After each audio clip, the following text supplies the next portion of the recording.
Tips for young DJs would be patience, probably. Play the long game, don't rush into anything, and don't feel like you're having to do everything all at once. A bit of a veteran now in this scene, I guess, having touring for kind of nearly 20 years, I would say that patience is the key, you know, and have a kind of, it's not always easy because sometimes people pop off really, really quickly and things happen overnight, it almost seems.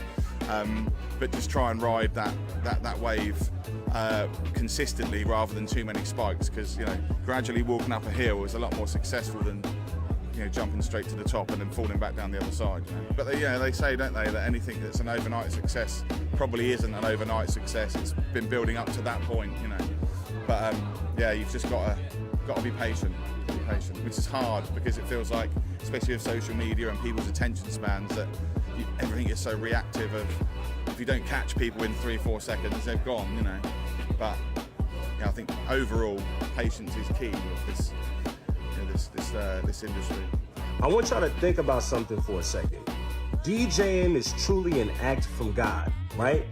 We take our two hands and our imagination and we shift the vibe in the room. We create energy, and we're also making memories memorable for all the attenders in the party. That's something that should be held sacred. DJing is an act of selflessness. It's not always about how we feel, even though we have preferences, but it's about the people. So understand this: doctors heal the body, therapists heal the mind, but the DJ heals the spirit. And it's not about clout, it's about calling. And when God calls you to help people heal through sound, that's sacred. Don't take for granted. Peace.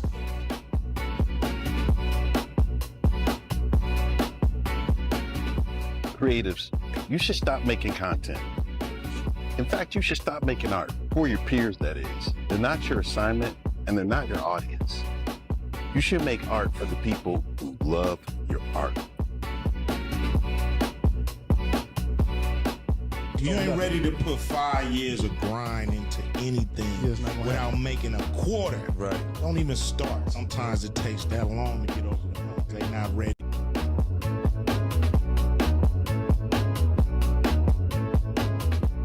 I think a lot of people go through this thing where if they share information, they're going to lose their business. They're going to lose their edge. Two things are true in this world. One, there's only one you, and nobody can do what you do, even if they try to copy you one for one. It's never the same. And then two, most people that you give information to won't actually take you up on your information. I could tell people right now how to start a business from scratch, all the pitfalls and all the things you should and you shouldn't do. And you know what? 2% will actually take my advice and use it. The rest of them either know better than me or are too lazy to make it happen.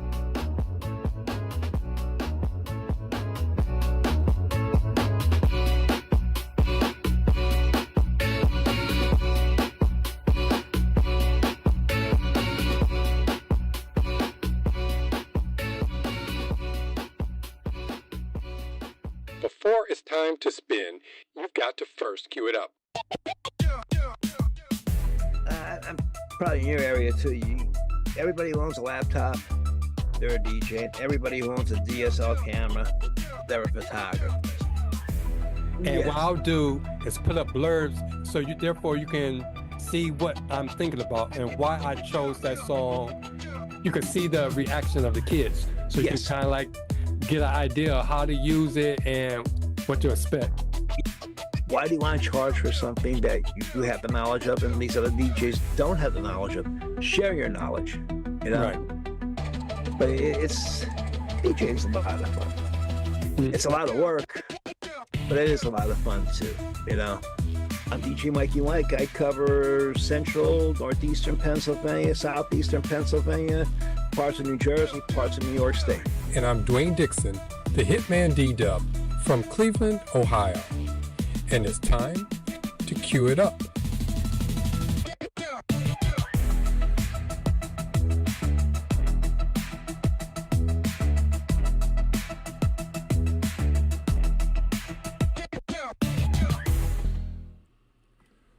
What's up, everyone, and welcome to another episode of the CUEITUP DJ podcast with me, the Hitman D-Dub, and my friend DJ Mikie Mike. Hey, everybody, how y'all doing out there tonight? So, welcome to our show.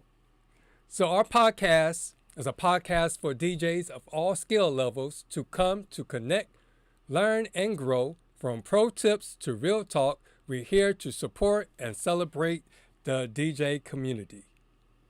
So last week, we was joined by DJ Will and our special guest, DJ K from Kevin. We always refer to him as Kevin. Yeah. From DJ K Productions, and he talked to us about KJing. And so these are the 4 takeaways from last week. So the first one was, you're not just a DJ, you're the host. So KJ equals MC plus entertainer and crowd manager. So you can control the energy, the flow, and preparation. So think of it this way: karaoke isn't about just playing songs. It's about the people there. Yep, that's the truth. Yep. Number 2, try to keep a fair rotation. So if you keep a fair rotation, you'll have a happy crowd. So keep a structured rotation. Don't skip people. Don't play favorites or favoritisms, and communicate wait times clearly. And I know with Carafun and lyrics, they have, you can see the order on the TV screen. So the people can kind of like see where they're at in the order, the singing order. I know where they're at, right in the queue. Yep. And I think there's a timer on it too. So I'm almost positive there is.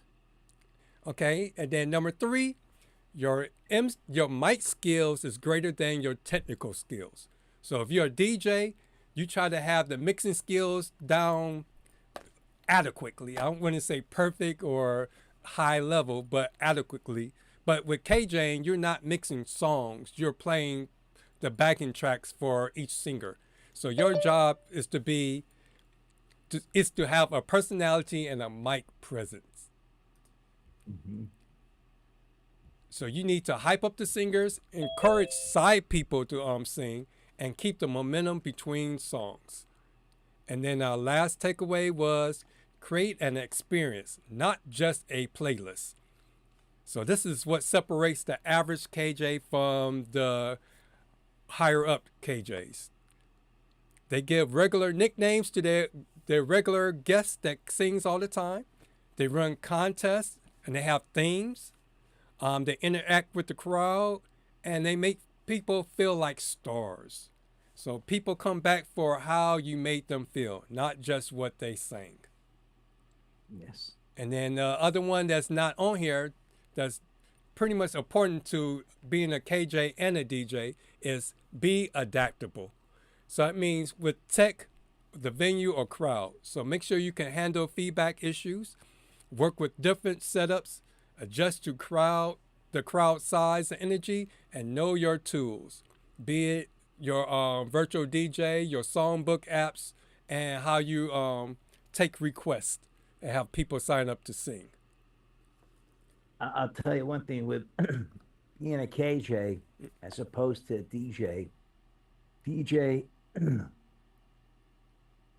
The bride and groom or whoever's having the event hires you, so they're your boss. When you're the KJ, you're the boss, and the people have to listen to you. So that's the little difference right there. Because if you let them walk all over you, you give them an inch, they'll take a yard, and next thing you know, they are just running the show, and you get people mad because they're not singing this and that. So that's one of the big differences between a DJ and a KJ. It's almost like dealing with little kindergartners. Yes, yeah, exactly. I mean, yeah, that's the whole. It's kindergartners are toddlers. You know, it's like, why they going next? And why? Listen, this is what we discussed.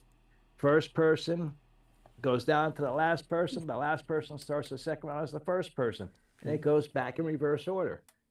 If you don't like it, so be it. You know, I mean, it's fair. This way, everybody gets a chance to sing, you know? But you always have that person saying, but I'm going to be leaving in like in 10 minutes. Can I sing now? First couple of times I let it slide. And after that, I'm like, no, wait a second. You just did this the last 2 weeks. You didn't leave. You stayed right to the end of the night. Get back in line, you know? Have you ever ran into a superstar karaoke singer? You know, the ones that have to have the writer, everything perfect, like they're a professional entertainer. Well, I'll tell you, I had this man, Johnny, and this lady. They sang, they didn't need no lyrics. They didn't need nothing. Just put the music on and they took care of everything. I mean, they actually made it into a show. I would have let them sing basically all night long because that's how good they were. They would do duos together and then they would do, sing separately. And they would get like a couple of the other singers weren't that good, but they would get them up to do a duo with them. So just to give them the confidence. These people were amazing. And then I did a graduation party. This gentleman asked me if I had Rapper's Delight. I said, yes. I said, but I don't have the karaoke version because I'm not supposed to be doing karaoke today. So thank God for virtual DJ, and it has the stems so they can knock their vocals off. He said, but I don't want the short version. I want the long version. I'm like, okay, you got it. He sang that song word for word, didn't miss a beat, nothing. I was like, oh my God, this is unbelievable. Because what I did is I had his song playing on deck A, and then I had the same song on deck B. I just hit play at the same time. So I was listening to the actual song as I was listening to deck B, and he was singing from deck A. And I'm like, he's not missing a word. I mean, 14 minutes and some odd seconds, he went right through everything. I'm like, wow. I mean, there are some people that could sing like you wouldn't believe. They got some that, oh boy, it's like that's the one. That's the one I was asking you about. I was asking you about the ones that come in and think they're the stuff. Yeah. She was not a very older lady, but she was like at that time maybe in her mid-60s. And she, oh my God, I have trophies. I won karaoke contests here, there, down Atlantic City, down here, down there. I'm like, okay, so I'm interested in hearing her sing. Well, when she started singing, I was like, oh my God. She sounded like a cat that got hit by a car. I'm like, and then she said, for the next song, can you put a little more reverb in it and a little bit more echo in it? I'm like, I could put a lot more of both. And guess what? You're still not going to sound good. That's what I was thinking in my mind, But I'll tell you, out of doing karaoke for close to 10 years, I met a lot of people that could sing like you wouldn't believe. Then I met a lot of people that were so-so. And then there was a handful that were just trash. I mean, karaoke is supposed to be fun. The people that could do it, like on a professional level, it's great to see them do it because they give the other people confidence to get up there and do it too. And the ones that are like the mediocre ones that have to look, at the words and this and that, it's great because karaoke is supposed to be fun. You're not supposed to sound just like the track or like the artist or whatever. And it's supposed to be a lot of fun, laugh, joke. If you missed a word, okay, so what? Just keep going with the flow. But then you get that little small group that they couldn't sing for the life of them. It's like, oh my God, please. And they would always pick out a song that's at least 3-4 minutes long. I'm like, you sure maybe you want to sing a polka? It's only 2 minutes, 1 minute and 52 seconds only, Yep. So I never ran when I did karaoke. I never ran into that problem. All my issues came from either doing the talent shows or like their music reviews. And then you get that. It's always one that everything has to be perfect. And they act like they're my boss. So yeah. there's times where I had to, while they were practicing or whatever, turn their mic off to let them know that I run the show. I can mess you up if I want to, because I'm the one adjusting your mic and everything. So you can get fly if you want to. Yes, the one bar I was doing karaoke at, this one guy, he wanted to sing a song by Eddie and the Cruisers, and the people are like, "Oh my God, he's fabulous." I'm like, no, he's not. Oh, Mike, yeah, he sounds just like Eddie and the Cruisers. I had like a backing track. I was actually playing their original song. I had the vocals. I didn't have it up to unity. I mean, it was up maybe about 15 to 18%. So you could hear him singing, but you could hear Eddie and the Cruisers singing too. So the barmaid and the people are sitting at the bar. They're like, "Nah, no, he could really sing." I'm like, the next song is gonna be him. Well, the next song was him, and I swear to God, everybody vacated the bar instantly. I was like, "Told you so," you know. Mm-hmm. It was just, unfortunately, he can't sing, but he thinks he could sing, and I still see him out, and he'd be like, "Mike, can we do karaoke tonight?" I'm like, "I'm sorry." Be at a graduation party or something that he's like, "Hey, are you doing karaoke?" "No, sorry, not doing no karaoke here." Mm-hmm. I said, "I don't even have the drive with me." Then finally I told him the one day, I said, everything that was on that drive, I wiped it clean. I don't have no karaoke at all anymore. "Oh man, why would you do something like that?" I'm like, I said, I'm not into karaoke, but I still have the drive anyhow, Mm-hmm. What's up, guys? Can you hear me? Yep, Yeah, I can hear you. you're perfect. Let's Cool, welcome DJ Will back for a second week in a row. Yes. Good to be here. Good to be here. So last week you were saying that you had a gig last week. Actually, no. Actually, my first gig is not until probably like the middle of April, like at the end of April, probably. Okay. Like April and May are going to be a little bit busy. Like, but the end of April, May is going to be a little busy. June is actually dead. I think July is a little busier. August, September, October is crazy. Yeah. But like it always starts off a little slow. April and May are usually pretty busy. Okay. But talking about karaoke, let's all agree that karaoke is strictly for bars, I think. Yes. I had a couples ask me if we could do it at their wedding, and I said, "Listen, do me a favor, go on YouTube, check out some videos about karaoke at a wedding." Oh yeah, they'll ruin your wedding. And they Bunch did. They of called me bad up. singers. Yeah, they're like, "No, cancel." I said, "Thank you," because it turns into be a whole show that night. Well, you let that person sing, you let that person sing. I want to sing, so you only have, if you really look at it, like the receptions here, as you know, well, are from 5 to 10. Well, yeah, cocktail hour, dinner hour. So now you're down to 3 hours. But then you got first dance, parent dances, toast. Then if they're doing the bouquet toss, they're doing the garter toss. If they're doing the Polish bridal dance or the money dance, and if they're doing the anniversary dance. So then you're down to like about an hour and 15 minutes of actual dancing. Then if they want to throw karaoke into it, you're down to about 25 minutes of dancing. Yeah, it should be strictly for bars. What's the subject tonight, Dwayne? I'm glad you asked. Yeah. You led us right into the next talking point. Let me make sure I hit the right button. So tonight we're talking about DJ gear. I finally bought a piece of DJ gear.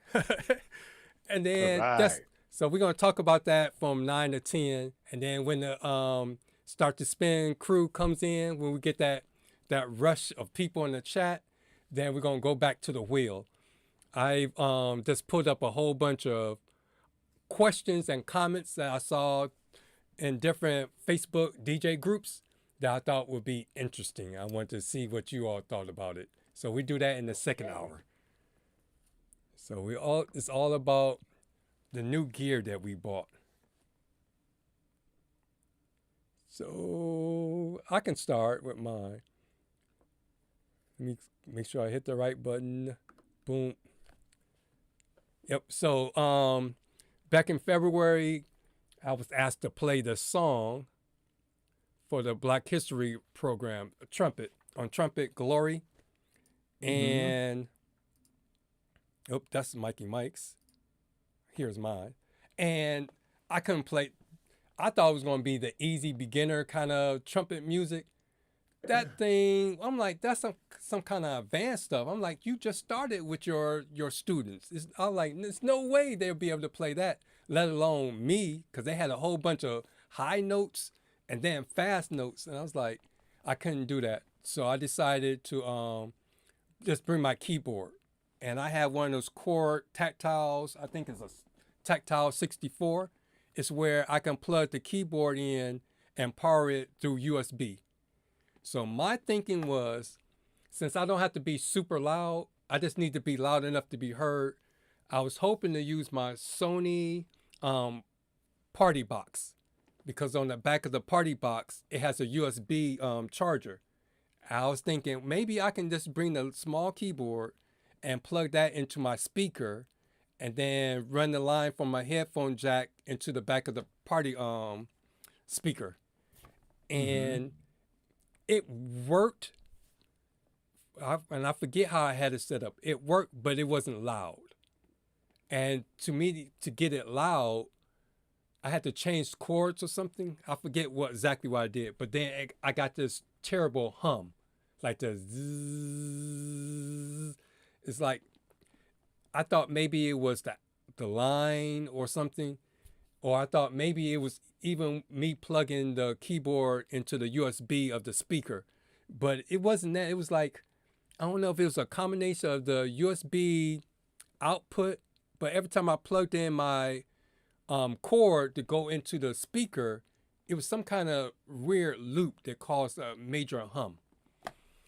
And so I didn't want to go out there, and I did it at rehearsal. I played with it at rehearsal, but I didn't want to go out there and have that and then be wearing, my DJ shirt and be like having crappy sound. So I broke down and brought the Mackie Thump Go, because I figured get a battery operated speaker. So just like the Sony party box, so I don't have to worry about being next to a wall. So if I'm in the middle of the gym, I got the speaker and everything right there, and it can still be compact. So I broke down and bought that, and just ran the headphone jack in, and the other end had the XLR, and ran that into my Mackie Thump. And I was really impressed with that Mackie Thump. The sound is clear and it's loud. I wasn't expecting it to be as loud as it was. And I'm thinking about definitely getting another one. It's just, I don't know whether to break down and get another top or go get the subwoofer to have the one whole unit and then get the second one. So that's why I'm trying to save my money. I might end up just going ahead, just getting the whole set and just be what subwoofers you got, Dwayne? Do you have any subwoofers? I have the Behringer's 12 that went with my Behringer set, the B12s, Euro B12s, and then I have I have the EV ELX 200s 12s. That goes with my the set that I already have.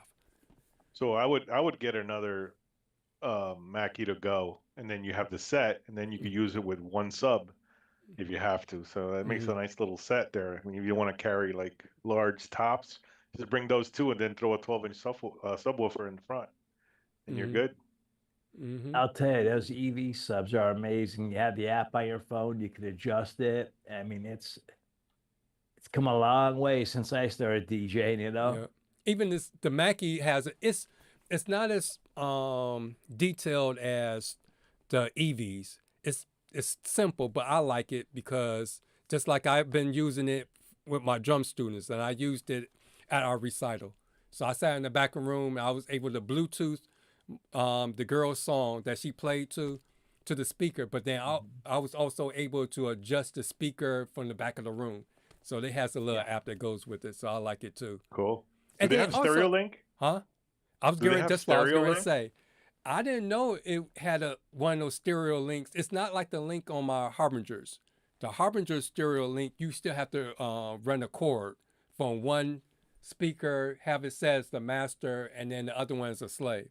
This one can Bluetooth and talk to each other, and it links. Oh, this is good for cocktail hour, buddy, right Yeah. there. Hey. Only thing it won't do is you can't go wirelessly to your sub. Your sub, you still have to take a XLR and go up to the tops. Yeah. So, but they kind of loud because it's like the Thump's Go that I have now. It's 8 inches and it has an XPL of 115. And then I've been watching videos, like Joe Bunn did one, Jay Brook, Aaron Strong did one, and that's why I got the Thumps, because he was comparing his QSCs and that one, and he had a cheaper one. I want to say Altos. He had the Altos and compared it. But the subwoofer is 123 SPLs, so that's pretty loud. Yeah, I think with the sub, I think you'll be able to run the speaker and the sub together, if I'm not mistaken. Because I know with the EVs, you could run them right together, and you have the app on your phone. You boom, boom, boom. I love them. It's unbelievable just that little app. You might be in the back room, going to the bar up there to get a soda or something, and say, well, this could go just a little bit louder. I need a little bit more bass in, and you throw it in there, and people are like, they turn their heads real quick, like, wow. Then they look at, where's the DJ at? What happened here? Yep, and the battery life is pretty good. I know the sub was 12, 6, and then you can buy an extra battery and put it together for 12. And I want to say the top is 6 hours. I think 6 or 8 hours. It's more than enough for a regular outside event. So. I made the mistake years ago. I bought the Bose one, I think it was. I mean, it's great if you're having, some family members over, or some friends over in the backyard. But the way they stressed it was, more or less for a DJ too. No. I mean, that thing red lighted, boom, like that. And then they had you had the super bass on it. You hit super bass, forget about it. I mean, it's just red light 1, 2, 3. It's like, oh my God. I could not wait to sell it. As soon as I got the opportunity to get rid of it, it was gone, Yeah. And the guy, all he wanted it for, he had a construction business and he put drywall up and stuff. So he just wanted to put it in the house and listen to his music. That's it. So I'm like, hey, that's great. You'll have a lot of fun with it. You don't have to worry about it getting dusty, dirty. Just blow it out later. I told myself, don't take the air hose right to where the sub is, like where the speaker is. Just blow down from up on top or tilt it outside and keep away from the speaker completely. You don't want to put that air pressure on the speaker because you're going to end up blowing the speaker out then too, But he was happy to. I think the same thing happened to me when I picked up the battery S1, the Bose S1. That's the one I had. S1. Bose S1. Yeah, it's a great sounding speaker, but when you try to go loud with it, it starts to distort. And that's the one good thing about the Mackie. The Mackie doesn't do that. The Mackie goes loud. Yeah. I was really impressed. It was super clear. I was like, this is perfect for like ceremony because you're not trying to make it like a big EDM party, and you can hear the voices because the song I played had like talking and light singing, and it was like super clear. The kind of things that you want for like a satellite speaker for people in the back can hear the speeches. Yep. I know my buddy Carl and Billy Space, they had a duo, and they're the ones who turned me on to the 12-inch speakers because I was always 15s. And they said, you'll actually get a crisper sound out of the 12s, and you'll get more thump out of the 12-inch. I'm like, really? And they said, yeah. And, you know, we played together. I DJ'd for an hour. They played for an hour, and I heard their 12-inch. They had the Harbinger 12-inch speakers. I was like, oh my God, the sound is amazing. They had no subwoofer or anything. It was just the two 12-inch speakers. I could not believe the sound coming out of that compared to like 15-inch speakers. I thought, you know, the 15s they're going to blow them away, but no, the 12-inch speakers really, they kicked the 15-inchers butt, really. You know, it was just, Yeah. because I It's think funny. it's so compact. We got 3 DJs here that are been doing it for a really long time. Yeah. And none of us are using column arrays. We're still at point source speakers. Oh, I use it. You use column arrays? Yeah. What are you using? I have the Harbinger's MLS 1000s. Okay. Because I needed a budget one because I was DJing a 50th birthday party, and it was in downstairs of a pizzeria, and they told me that there was a sound ordinance, and they didn't want a lot of super bass because, you know, they still running business upstairs. Yeah. So I didn't want to bring my Sony party speaker. So I was just trying to look for something that was cheap. No, I shouldn't say cheap. Let me take that back. Because there was cheaper ones. I didn't want to come out super cheap. I wanted to be something that was budget friendly that can do the job. Give me that sound without punching you, you know, in the chest. So that's why I got that one. But I would have been, if it had to happen this year, I guess I would have been one of those Exciton fanboys, because I probably would have got one of those. I'm just waiting because I was just listening to Cleveland, and he just got an email from Exciton, and according to the email, they are working on a 3-way system, a 1503, the ones that everybody has now, but instead of 2-way, it's going to be 3-way. So that's going to be coming out soon. They're working on it, so who knows when it's going to be coming out? But that's what he read in the email that he got from Exciton. Yeah, because I saw that today when I was watching his. Again, I wasn't watching. I was listening to his podcast. I was like, really? All right. Maybe I'm going to wait a little bit. Maybe get the 3-way. You know, get them all in white.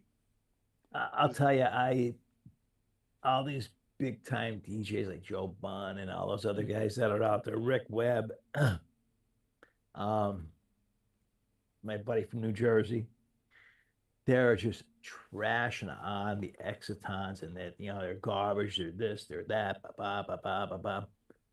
Cleveland Terry is the only one that gave them a positive review. And even Brian S. Red, he said like he never heard them, so he's not going to say that they're good, they're bad, or whatever. But the rest of them, Nick Spinelli, Joe Bunn, all of them, they're just trash. They're trash. You know, listen, people can't afford to go out and buy $2,000 speakers. So if you're getting 2 of them, that's $4,000. If they last a year, if they last 2 years, so be it. So you spent $1,000, and 2 years from now you spent another $1,000, and then say that next series comes out, they last 3 or 4 years. So okay, you spent $4,000, but you're into it, you know, 2, 5, and then 4, 9 years. But you could have spent $4,000. And they may have only lasted 3 years, and you have to spend another $4,000, and they may last only 3 years. So you're at $8,000 with, say, just the EVs, because I think they're at a $2,000 set, or not set, $2,000 speaker.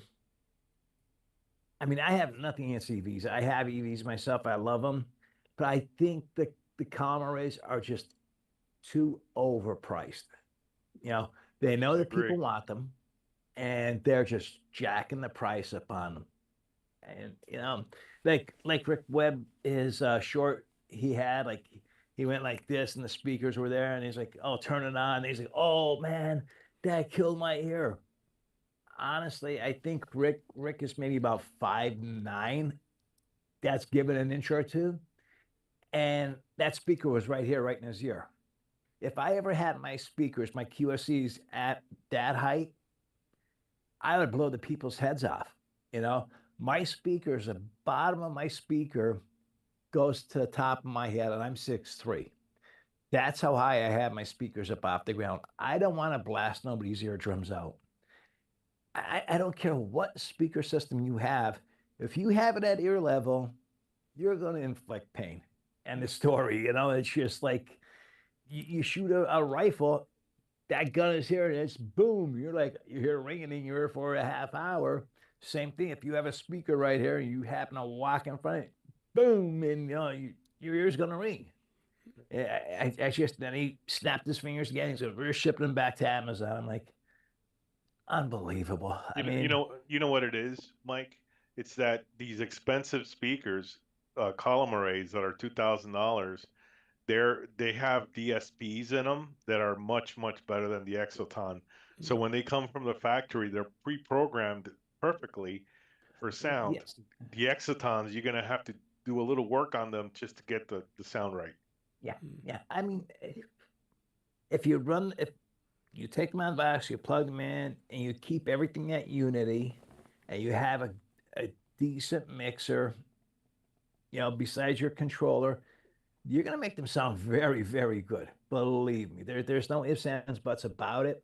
I think in the long run, people are going to be regretting what they're saying about them. Yeah, it's just, I would love to get a set, you know, for that price, $1,000 for a set of column arrays, but they're a little too heavy for me to carry. It's just well, not a little, they're way too heavy for me to carry. It's definitely for a place that's roll in. Definitely no stairs.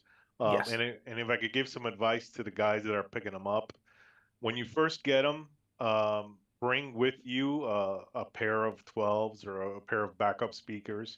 Just throw them in the van or in the car and just have some kind of backup, because you are using these speakers that are like kind of unknown. So in case something does happen, you have your backup in the van or in the car. Yeah. Because that's what I was going to say with Exoton and all that. Since they're kind of like new, I learned from past experience from always buying keyboards and stuff. Normally with someone that's new to the field, I usually wait, because if you rush out and get the newest thing, it's always problems. It's usually you gotta wait till like the second, third, fourth generation down, where they work out all the kinks. Yes. I'll give you a good example. My father bought a Chevy Love, a 1980 Chevy Love, and he had it 6 months, and the carburetor went. Takes it back to the dealer. Dealer said, "Well, sorry, Mike, we can't fix it." He's like, you know, at that time, I think the truck was maybe about $15,000. That's a lot of money back in 1980. He's like, "What do you mean you can't fix it? It's a brand new truck. I just bought it a month ago." They're having a problem with the carburetors, and we don't have the parts for them. Best thing you can do is go to a junkyard and see if one's smashed up. He goes, "Yeah, but how do I know it's going to be a good carburetor?" So, I mean, it's with anything, when something new coming out, there is going to be some errors in it, and maybe not. You know, it's a flip of a coin. You know, and it's just, again, if you're running it the right way, you have your controller, you got a mixer, you could dial that thing in like, boom, right on a dime. It's just, it's sad that you have these guys talking down about equipment and scaring people away from buying it, especially some of these newer DJs that are coming up, and they're like, "Oh man, you know, this one said this one." But, you know, if you reflect back, not too many years ago, but Rick Webb always downed the Chinese lights. Oh, this, oh, that, you know, they're no good. And all of a sudden, he's America's top dealer for the Chinese lights, you know, so. Dwayne, what are you going to pick up a pair, Dwayne, or are you going to wait? Nah, I'm gonna wait till it's something different because I looked them up and did research, and from what I was hearing, they were no different than my Harbingers. They had more bass and stuff, but it was like if you put your sub with your Harbingers, your Harbingers are way better than that. So for me, it'd be almost like spending money for something that I already had. It wasn't like an upgrade. It wasn't a downgrade. It was just like I'm just spending money on that. So now my setup is all black, black facade, black speakers, black lighting stand. I think the only reason I would go towards them is if you want to go all white setup, and those are really sharp for weddings. They look really nice, and when you have an all white setup with the white facade and everything. But you also have to think, not only do you have to have your speakers all white, you have to have the white facade. You also have to have a white tree, a white lighting tree, if you could find one, with white lights, or else it's really not going to work because then you're going to have moving heads. Well, they got to be white too. So you're basically reconstructing your whole setup because you got white speakers. If you're going to go all white, you're going to have to spend a lot of money just to get that second setup the way you want to. Yep. So it's a lot of investment, you know? And I'm notorious for dinging my stuff. I can just always, that's why I avoid like the white stuff because I'll scuff up my stuff in a heartbeat. And, you know, not only that, if you're playing in an outdoor venue, you know, there's always dust, there's always dirt. And even if you're playing in an indoor venue, you wouldn't believe, you know, I've done weddings in these different venues, these, you know, wedding venues. And at the end of the night, I'm looking at my controller, there's dust on top of my controller. I'm like, my God, I make sure it's clean before I get there. And when I get there, I have a paintbrush with me and I go over everything. It's all dust, but by the end of the night, somehow dust comes on them. I mean, you're playing music. Most places have a drop ceiling.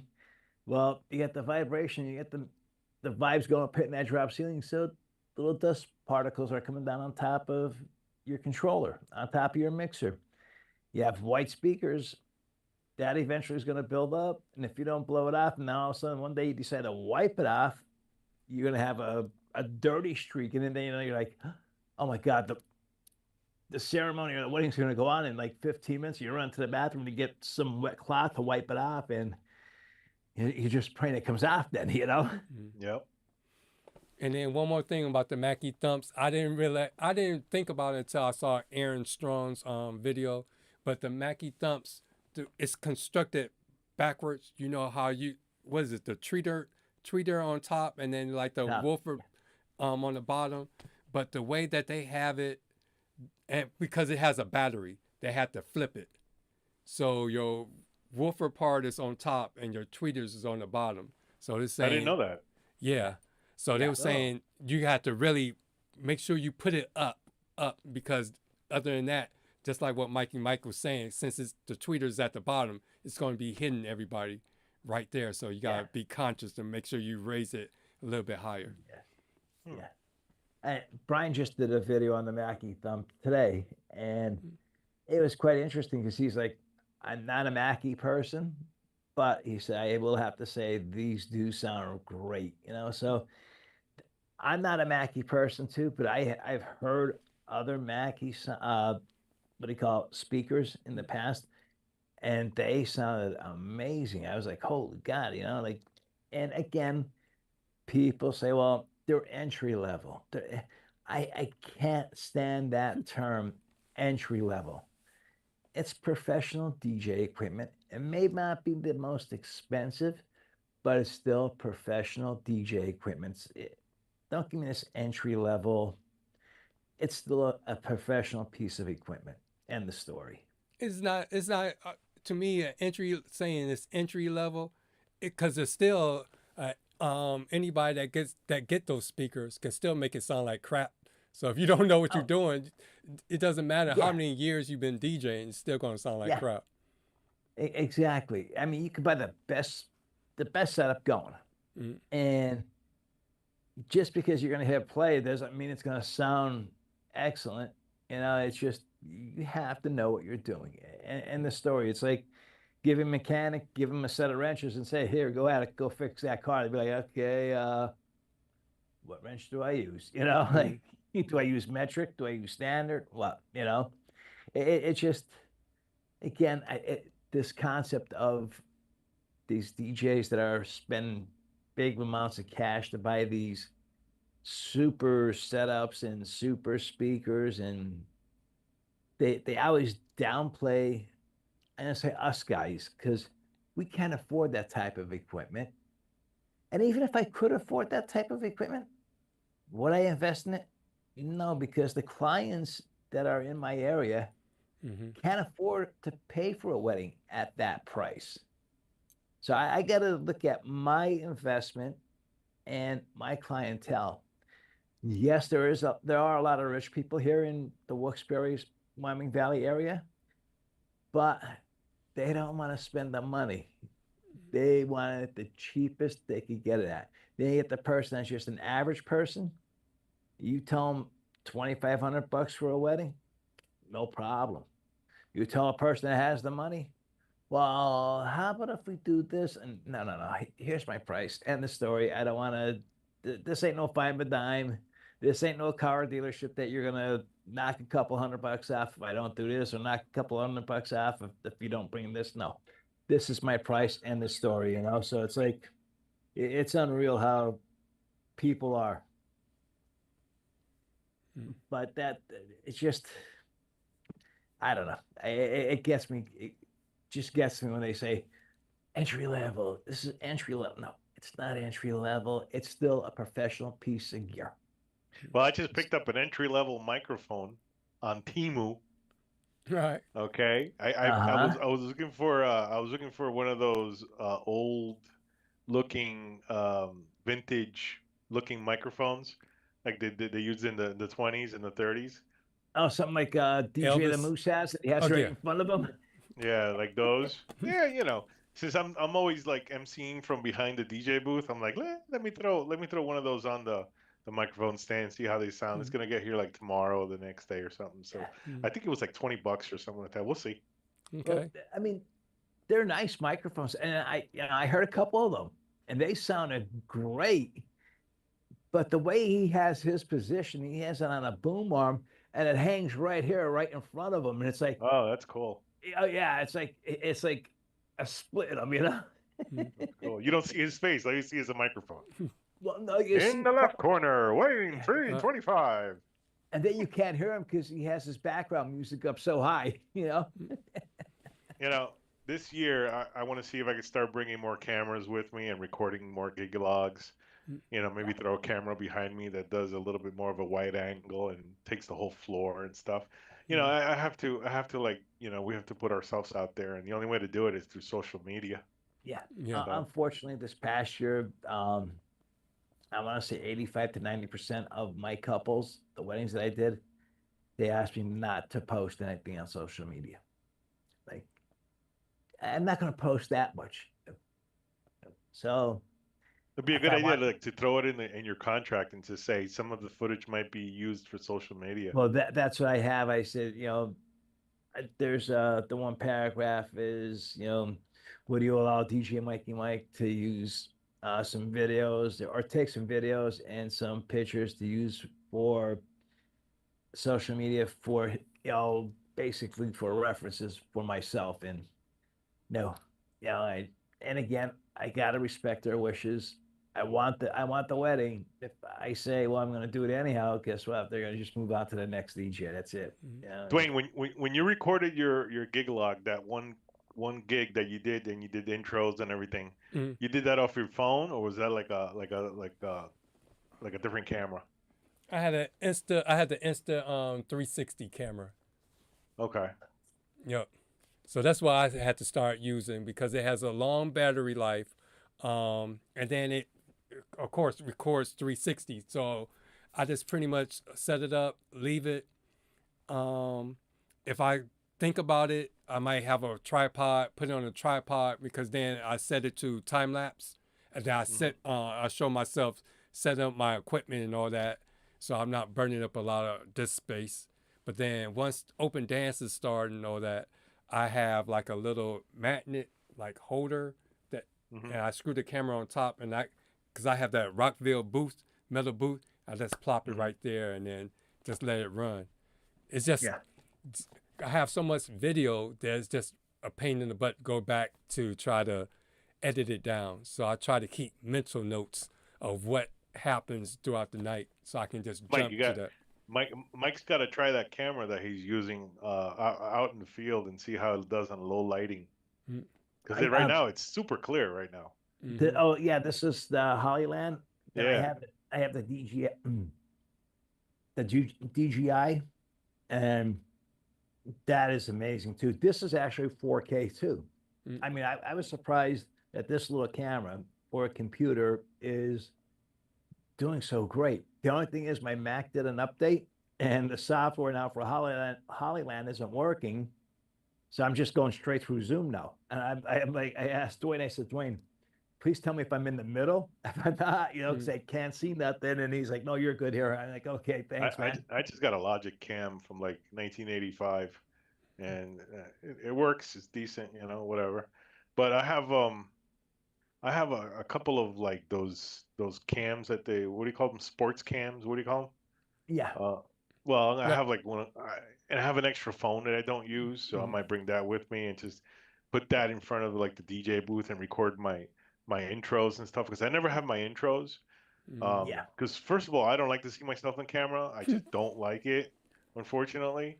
But for the brides and grooms, they want to see you do intros. So you got to have that. So I'm going to try and record as much as I can, even though I have like DJ sessions on my YouTube account. It's still not the same as like the live footage of one of your weddings. Yeah, you hit the nail right on the head right there. I mean, you're doing it and they're going to say, well, you're just practicing. There's nobody there. But when you're at a wedding venue and you're DJing and there's people in front of you and they see that, it's a different scenario. My problem is I'll bring my camera with me. I'm going to do the intros and I forget to hit record. I do the same thing. I never have enough time also too, no matter how early I get there. Oh, yeah. And that's another thing. I mean, some venues only give you an hour to set up. It's like you are in high speed. You're going in, bees to the wall, and man, you're boom, boom, boom, boom, boom. But next thing you know, guests are arriving. You're running to the bathroom, and you're look at that. Yeah, Dwayne's got a carrying case and everything. Looks like sunglasses. That's why I got the Meta glasses, because that's what I run into. So it's easier for me to plop these on and just hit record. That's a camera? Yeah. Is that 1080 or 720? I think they're 1080, aren't they? I want to say 1080, but the only bad thing about it, if you look at something head on, it doesn't record it head on because the camera's over here. So it's almost like you got to tilt your head like a little bit over to make sure you get everything in frame. Really? Yeah. So how long do they last? How long does the battery last on those things?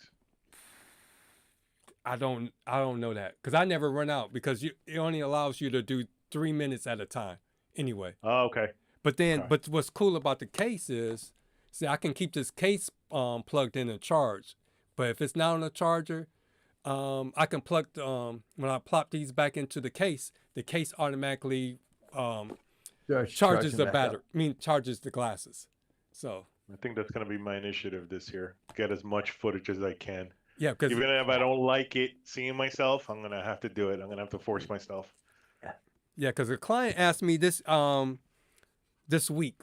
It was somebody from our ski resort was looking for a DJ. So we had a good conversation, and he had asked me, did I have anything online, like a YouTube or Instagram?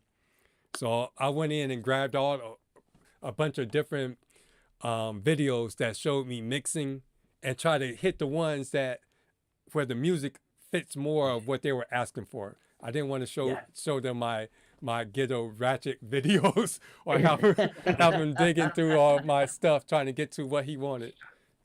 You know what I've noticed also? Guys be recording their wedding sets live, but what I see them doing wrong is when they record their session, they're recording off the microphone, off the camera, and it's like I like to listen to their set, but it sounds really bad. Why don't they just like on virtual DJ, all you have to do is hit record and it'll record your whole session?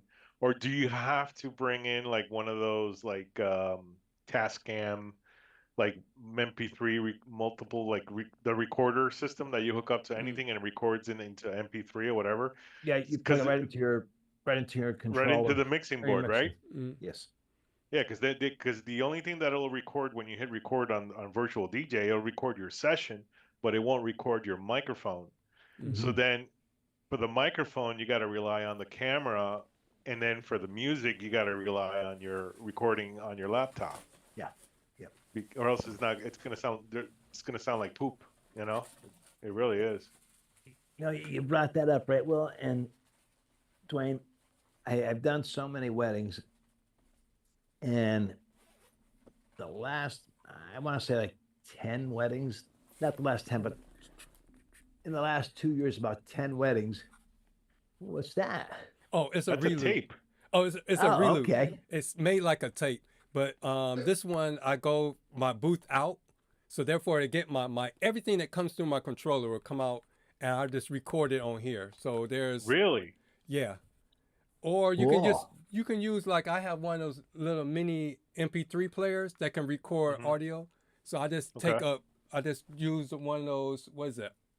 Is it RCA? Is that what it's called? Yeah.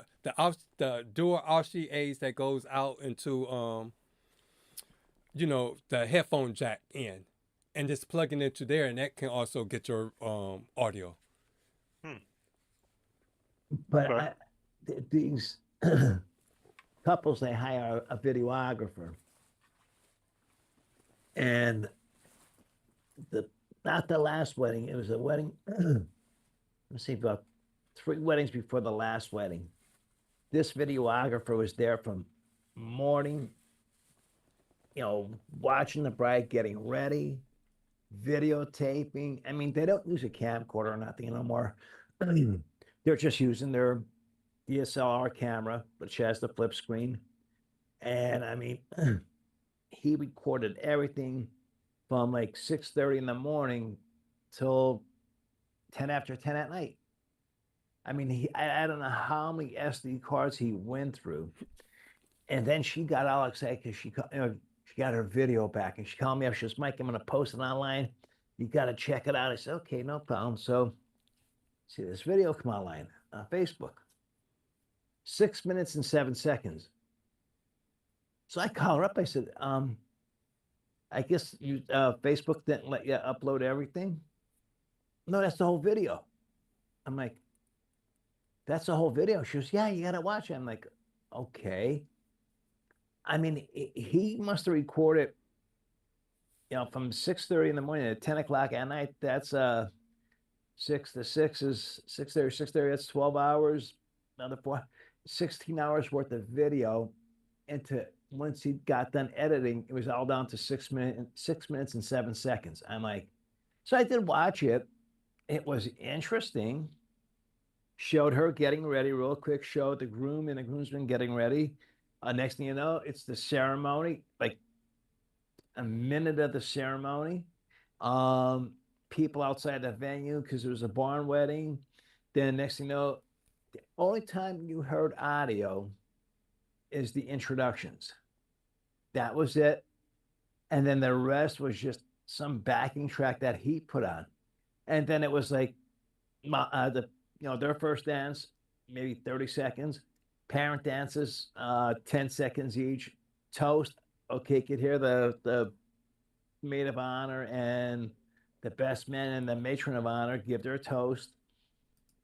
And again, that was it. It was just boom, boom, boom, boom, boom. I'm like, oh my God, you fill up 20 SD cards, and now you have something that you could put on a flash drive, like, why would you do something like that? There is a videographer on YouTube, Luis Emerciola. I'm not sure if I'm saying his name the right way.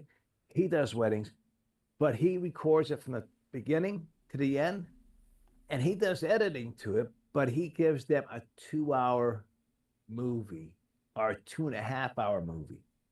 He wants to make sure they're getting their money's worth, and that's what I think. If you hire a videographer, that's what you should get, like give me You at know what the least, best thing would be, Mike? If you have like a helper, you have like a roadie, just give him like a camera and just go around and stuff and record as much as he can. yeah, Unfortunately, I can't find anybody that wants to do like that wants to help out or wants to like intern. You can't find yeah, it's anybody. Nobody wants to do that anymore. no, no, it's so sad. I had a buddy helping me, and he was at that time he was dating my cousin, and then all of a sudden she came up with this brainy idea that he should get half of what I'm getting paid. Hmm. No, I'm the DJ. He's the helper. He helps. He brings in the stuff. He sets up the stuff. He sits down. He eats dinner. He was under the age of 21, so he couldn't drink. He had soda. He had dessert. He had everything else. Then at the end of the night, we broke down, packed up, came home. I bought him 2 packs of cigarettes, bought him soda or whatever he wanted to drink, and he was happy with it. I was giving him, 50 or $75. That was money in his pocket. Well, she didn't like that. So next thing I know, the next wedding, he never showed up. Then the next wedding after that, yeah, Mike, I'll be there. He never showed up. I'm like, oh, that's it. So then my cousin Matt came to help me, and Matt's a great guy. The only thing is Matt had an addiction, and I told him one time and you're done. One time and he was done. And then he was with me for about 3.5 years. He was to the point that he was already DJing by himself. And I was sitting back watching him. I'm thinking, all right, Matt has it going on good here. I could put him out there, pick up 2 gigs. If I charged, since he's a first time DJ, if I charged $1,200 for a wedding, I gave him $700. I keep $500 for myself for getting him that gig. That'd be great because he would really enjoy it. But he fell off the wagon and told him right point blank. I said, Matt, if you decide to touch that stuff again, I'm cutting you loose. And sad to say he did. He got caught. He did time in prison. And today he is a different man. It straightened him out. And I think if he didn't go to prison, Matt wouldn't be with us here today. That's so good. it's a blessing in disguise. Yeah.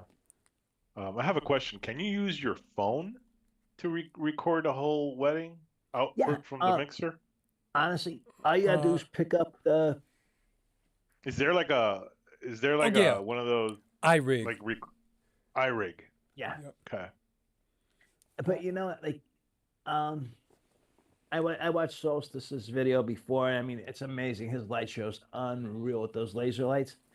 But with those subs, and you're listening to the music, and it's just like, my head was vibrating. Did you see? Did you see the video that he did of that high-end wedding that he did with the Oriental couple, where the groom wanted the DJ also? Yeah, it was like that's what. Oh my goodness! Did you see all that work that he did? I mean, you got to give it to the guy, man. Woo. Well, he had. There's another company doing the laser lights too. So they had 20-watt laser lights, and he had 10-watt laser lights. That's what he uses, and they use 20-watt. I mean, but it was amazing. But like this little microphone that they're right here. I don't know if you can see that or not, but they have. I don't know if you have an iPhone or Samsung phone, but they have the little adapter for it. So if you have the Samsung or if you have the newer iPhone, it has the USB-C. You plug that in, and then you have the microphone right here. They have wind guards for them, so you will cut down a lot of that noise cancel. Yeah, I like Hollyland. I got them for ceremony. Yeah. I mean, I love these little things here. Now, how do you run them when you're doing the ceremony? Mine's different. Mine's the yellow and black ones that come with the rechargeable case. I put one on the officiant and one on the groom, and then it kind of like picks up everything around them. No joke. I think they're like $80 for those. I'm looking for mine right here now. I know I have them here somewhere, but I can't. I've been using them for 2 years. I've done about 25, 20 ceremonies with them. Uh-huh. Not one time have they ever cut out on me. But Oh, you have cool. to be careful with they're very ambient. They pick up everything around you. Yes. So if you have like a fountain or something behind the bride and groom or something noisy, you got to switch over to handheld. Oh, wait. Hang on one second. I think these are them right here. It's like a little if flip you, up case. if They you hear recharge. kaboom, that's only stuff falling over here. Dwayne, what do you use for ceremony? I try to go with handheld, but if not, I bought the There you go. Phoenix. I bought the Phoenix Pro.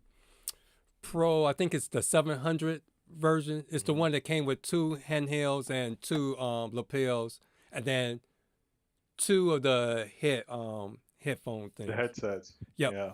I know Brentley had suggested those. I heard that the lavalier is not that great. Well, it was good for me. I didn't Good? have to hold it up to my mouth. It picked it up for me. It picked it up. All right, that's good. Yeah, and now I went to the back. Yeah, I got this long backyard, so I went to the back. Back of the yard. Had my speaker and everything in the front. Of course, it was way longer than I normally would be at a ceremony, and it picked it up fine. So yeah, those Hollyland are good. Well, these are newer, and here's the receiver, and then this is the microphone, and these look like the DJI Mic 2s. I mean, and they were inexpensive too. The only thing is I lost the magnets out the back of them, so I had to pick up these little round magnets, but they do the job too. The only thing is they're very sensitive, and the thing is, when I turned on my controller and my mixer, I'll say hear that. I mean, I just barely had it turned up. I'm like, oh my God, there was so much feedback. It was unbelievable. So I'm like, all right, turn it right down. And the position I had it, I thought was going to be perfect. No, it was up there high. They come with a dead cat. Yeah. I would just put the dead cat on them. It helps with the rubbing against the shirt. Oh yeah. But the thing is, this ceremony, first of all, it was a messed up wedding. The ceremony, everything is supposed to happen at Montage, right at the resort there. Well, bride never told me till the day before. They moved the ceremony to this one part of Montage, and we had to walk down the hill 150 yards. 90% of the people were about 70, and they had to bring in gators to bring the people down the hill. I'm like, this is ridiculous. Like, why would you do this to your people that are coming to your wedding, especially at last minute? All right. So let's before we go into the next part, I see Adrian E showed up in the chat, and then the Shuffle couple just showed up in the chat. I'd like to welcome everyone to our show. And getting back to Will, I have 2 versions of the iRig. This is the one that went with my old iPhone back when they had the jacks in the bottom. The new one goes right into your what is it, the flash drive charger or whatever the new chargers. The C port. Not that one. It's the one before that. Was the Firewire? Nope. It was like a weird connection. It's not a C. It's something else. It's flat. I forget. I thought it was like. Yeah. I forget what it's called. And I don't want to unplug. Wait a minute. I don't think I'm gonna mess up my phone. The one like this on the back of iPhone. Yeah, that. Yeah. Okay. Yeah. So the new one has the adapter that goes into that one. So it's the same kind of deal. So that's how I used to. That'll record everything. That'll record mic and everything. Cool. Yep. I might get something like that. Or I do have an MP3 player around here. I wonder if it records. I'll take a look. Mm-hmm. So, we forgot about Mike. because I didn't think we would be able to get this go a whole hour without getting to Mike's new toy. So why don't you? This is the well, no, I can't. This is the Hollyland that I use. Okay. And that dude, Cool. these guys are like $80, and they're fantastic if you could find them. Yeah. They've upgraded them to a different one now. These here, I think, were not mistaken. I think they're around $80 also. I was shocked, you know. I'm like, Jesus, you know, a couple years ago, these were like $200 and something. Now they're just, yeah. And the technology is getting better, and the price is coming down. But then some of the other stuff, technology is getting better, and the price is going up. So it's like, I think they were meant for what we're doing now, for like podcasts and stuff like that. But we're actually using them for ceremony, and it works just as well. Yeah. Yep. All right, let's get to the next part, because everybody's coming over here for the drama, the Facebook drama. That was part of the title. So it's like, where's the drama? They was like, Jerry. But real quick, Mike. You are not the father. You are not the father, Mike. So you got the QSCs. So which QSCs did you get, Mike? The CB10. Okay. Is that the really? That's the battery one? Yep. That thing is so loud. Is it louder than the EV? Hands down, yeah. Really? Mm-hmm. It's louder than the EV8, eVerse 8, and it's louder than the eVerse 12. Really? Mm-hmm. What is that? And how much is it? I think it's $799, if I'm not mistaken. I seen prices as high as $1,000. I seen as low as $799. But the guys from ZZ Sounds, shout out to them. They took care of me.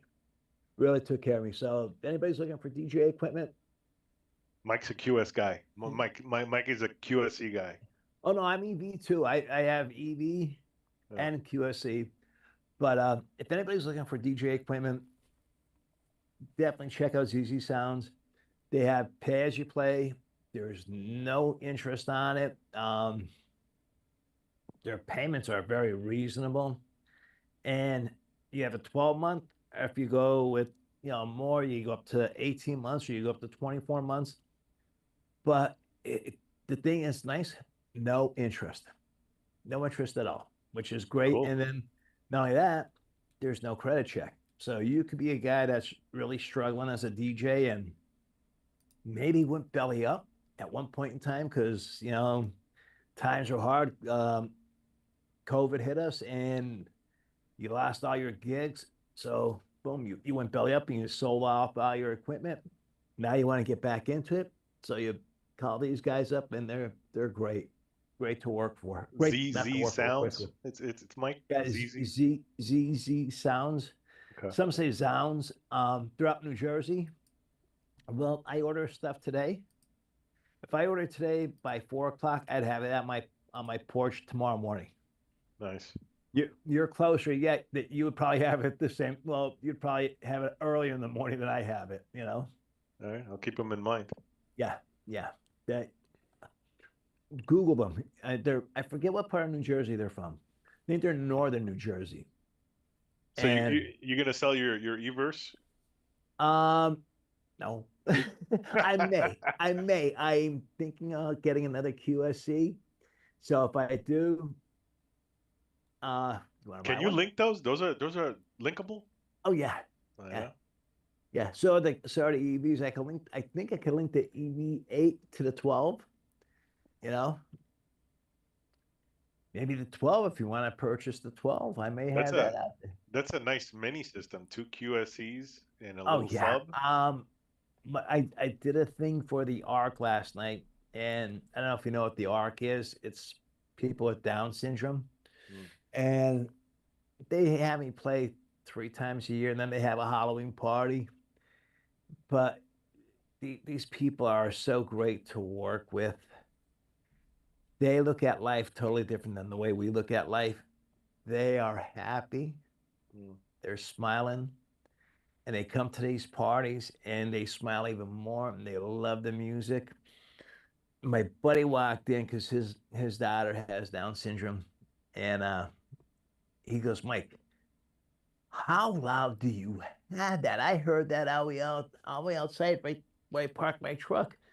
I said, I'm not even halfway. I'm at Unity on the speaker. I'm not even halfway on the mixer here. He's like, you got to be kidding me. And I'm like, no. And he's like, hey, that's a smaller speaker than you had last time. I said, no, the EV actually looks a little bigger, but that's only an 8-inch. This is a 10-inch. Hey, what are you doing?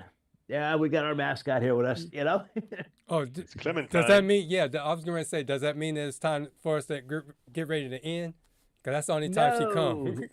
No, she comes, she wants to wish everybody a happy hello. But yeah, I see that it has an SPL of 127 for a 10-inch. Yep. Yeah. Damn. That's loud. All that, believe me. It is booming, and the bass on it is unbelievable. That video I sent you, it really doesn't justify the sound. I mean, I think if I had my other camera with me, you would have been. If I had the microphone that I could have plugged into my phone, it would have been. You would have heard it a lot better. But it was just spare of the moment because they don't want me to take pictures or video there, and I can't blame them, you know, because you see these, they're not children, they're adults, and you know, automatically somebody's gonna make a comment about somebody with Down syndrome, you know. All right, let's get to the chat, and then we get to the second half of our show. So we have. Oh, remember he's in Pittsburgh. Oh, that's right. Well, hey, he's closer to me now. He should have been in the chat. couple hours. Yeah. Mm-hmm. 2, 3, 4. All right, so we have Dan said he's number 1. Adrian E says, "Where's the drama?" Kevin said, "Thunderbolt." I don't remember what exactly they called the iPhone. Cable. Yeah, I thought it was Thunderbolt. Okay. I was positive. Drama just came in the room. This little black cat. And then Kevin went on to say the battery the battery just came out for that, and it's I think it's 117. I just saw it at Sweetwater. I clicked off of it, but yeah, the battery is like $117. For the Mackie? No, for yours, the QSC at Sweetwater. That battery, I think, will last 16 or 20 hours on a full charge. Mm-hmm. I was shocked. I'm like, holy God. And like I said, the sound is amazing. And the sound, like, on my microphone, and I was just going through my little Mackie control, my little Mackie mixer.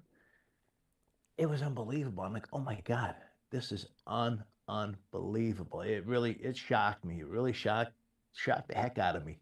You get the feeling that we're going towards like all battery, everything rechargeable, including the control. I mean, we have it already, but how, like, wireless connection and stuff like that, that's going to be the next thing. I mean, you got lights that are battery operated, speakers battery operated. You got controllers that are battery operated. But the only problem is with the controllers. Can you guys hear me good? Because she's really she likes that on point. On my shirt. The controllers are very pricey, so I can't see myself ever purchasing a battery operated controller. I mean, worst case scenario, you bring your little battery pack with you, you plug it into that, and there you go. You're good to go. She's licking the microphone. Yeah, I can hear it. She's my little girlfriend. You saying hi to Will? I got one of those. I'll tell you, she's and it's like, it's so funny because we'll go on at 9 o'clock and she will not bother my wife at all till 10 o'clock. And at 10 o'clock, she must know the guys are coming in. So it's like, all right, let me go upstairs and bother daddy. And It's party time. yeah. And so Kevin went on to say that he likes the 48 months no payment and interest. Sounds, yeah. Yep. It's all about But you have to- location. I forget what comment that went to. And probably for shipping, because he's in Ohio too. I think it takes him, it's either 3 to 4 days to get to him. Mhm. And I think it'll be, I think his is 4 days, and I think Cleveland, Ohio is 3 days. yeah, it's usually like 3. Yeah. And I said, no interest, can't beat it. You know, I don't know how they do it, honestly. I don't know how they're staying in business, you know, and charging no interest on this stuff. It's like, wow, unreal. Not unless it's like a car. Because a lot of times they say, was it MSR? Yeah. It's usually what they charge is not what they really get. If that makes sense. I Like with know. a car is like they got a base price here, but they charge up here. So the little taxes that they waive or interest that they're waived, they Just still ask any municipality, right? Mm. What they pay, like say Pennsylvania State Troopers, they use the Fort. Jesus, I'm gonna kill her. They use the Ford Crown Victorias, and you know, for us to buy a Ford Crown Victoria is like probably about 35,000, not more, and that's a base price for that. They're getting them for just a little over 14,000, maybe 15, if that.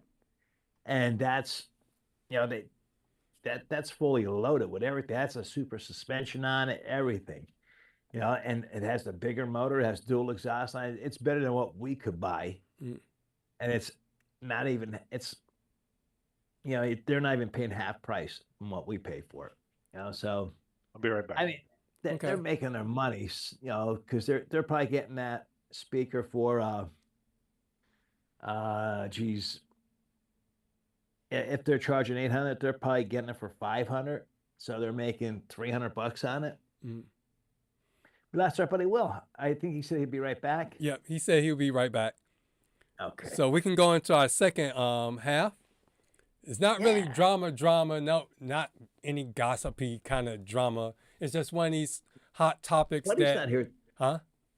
Buddy's not here tonight either. You know, he came in late last time. He said he's going to be here. Too. Yep. So this is one of these hot topics that I have saw on Facebook and saved. So we're going to do our... There you go. Okay. Yep. We got our two. Oh my God, that's Clementine right to the T. Look at that. I got one of those too. Yeah, but yours is so much tamer than mine. Mine's like, wow. No, mine's a piece of cake. She don't. Oh Jesus, look at her. Oh God. She's a good girl. Ours, she's a wild mini, I'll tell you.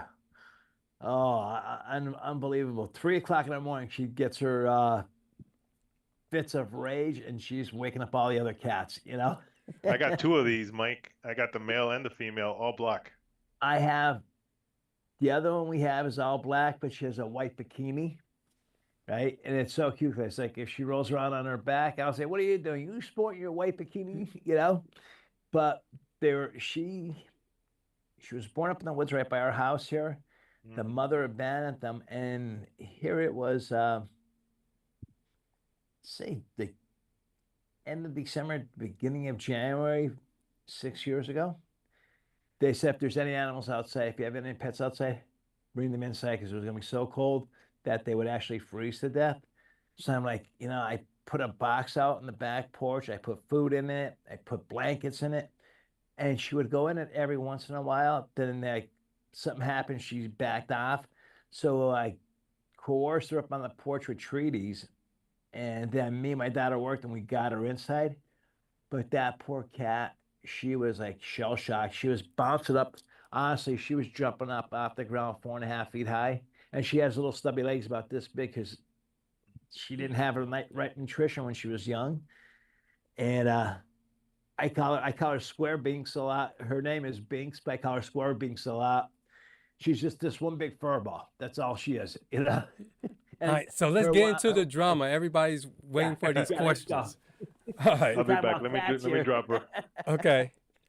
So these are just a bunch of comments or questions or posts that I saw on Facebook. And this is not a one-way street. Remember, this is a two-way street, so I want to hear from the chat as well. Oh, snap. I don't know why my stream deck keeps going in and out. All right. So here's the first question.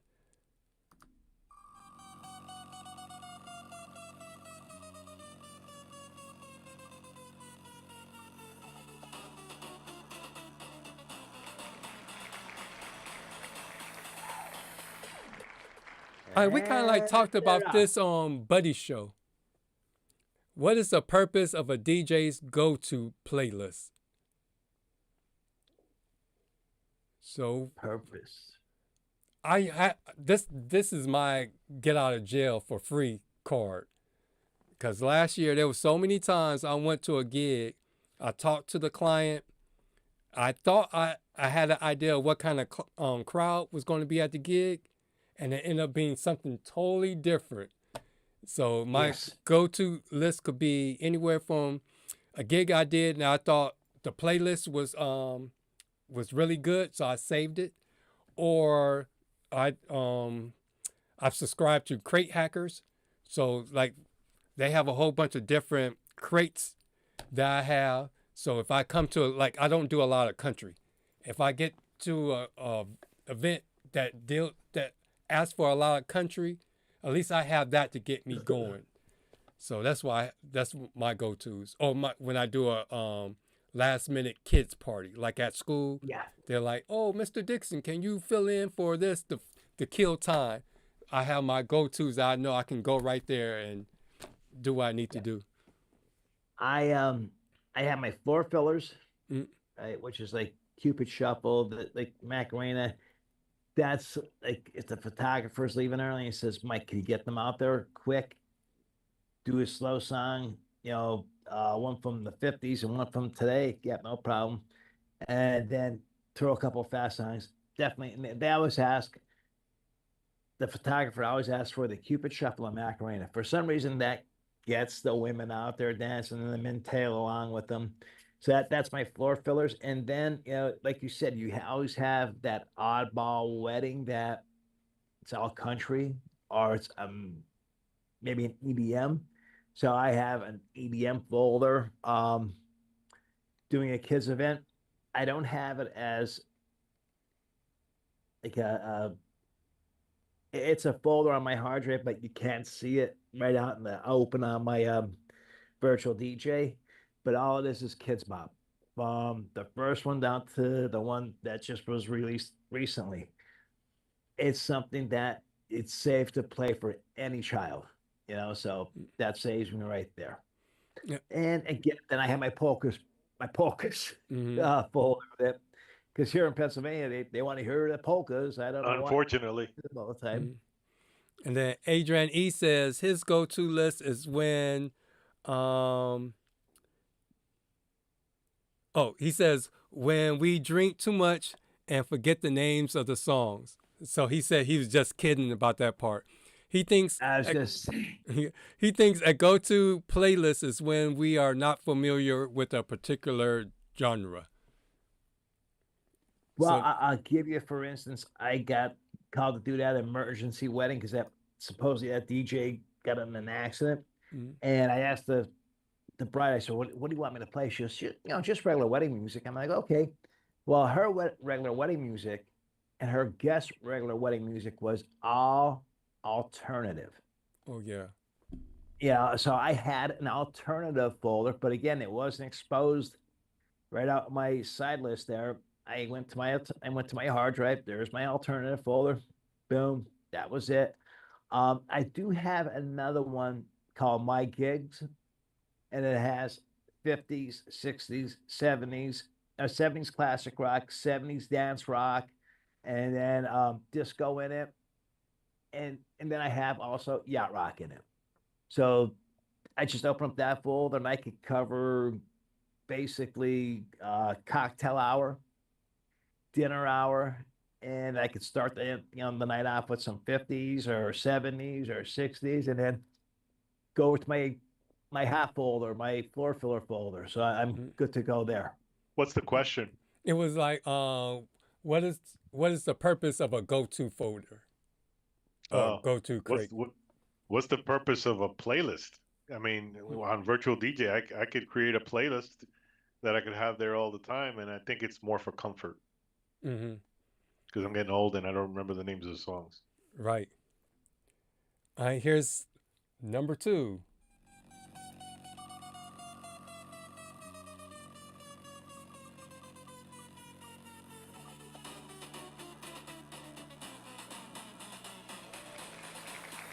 I thought that was supposed to be removed. All right.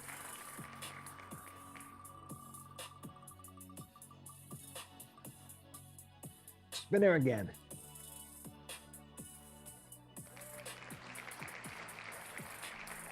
Oh, me and Kevin had to deal with this one last year in May. How do you handle playing explicit songs at a wedding? No. Most of the songs I play, I don't think they're that bad. I mean, the only one, the Cardi B would be the only one but I don't play that. So I'm good over here. I can't say no completely. No, up until the point that all the elderly people have gone. Grandma, grandpa, aunts, uncles that are of age. Kids. Well, I hate to say this. I hate to have children at a wedding. They're picking up the lights and they're looking at them. It's like, it's a big no-no. I think that's a bad idea also. But basically, I will play like Eminem if they want, if it's the right time of the night. I won't start off early with it because you have grandma, grandpa, you might have great grandma, great grandpa there. You might have great aunts or great great aunts. I had a bride that more or less pressured me into it. Last minute, she made a change the night before. Here's my new list, and it was just all hardcore rap from the start of the night to the end of the night, except for there's 4 songs that her husband picked out, which I did his sister's wedding.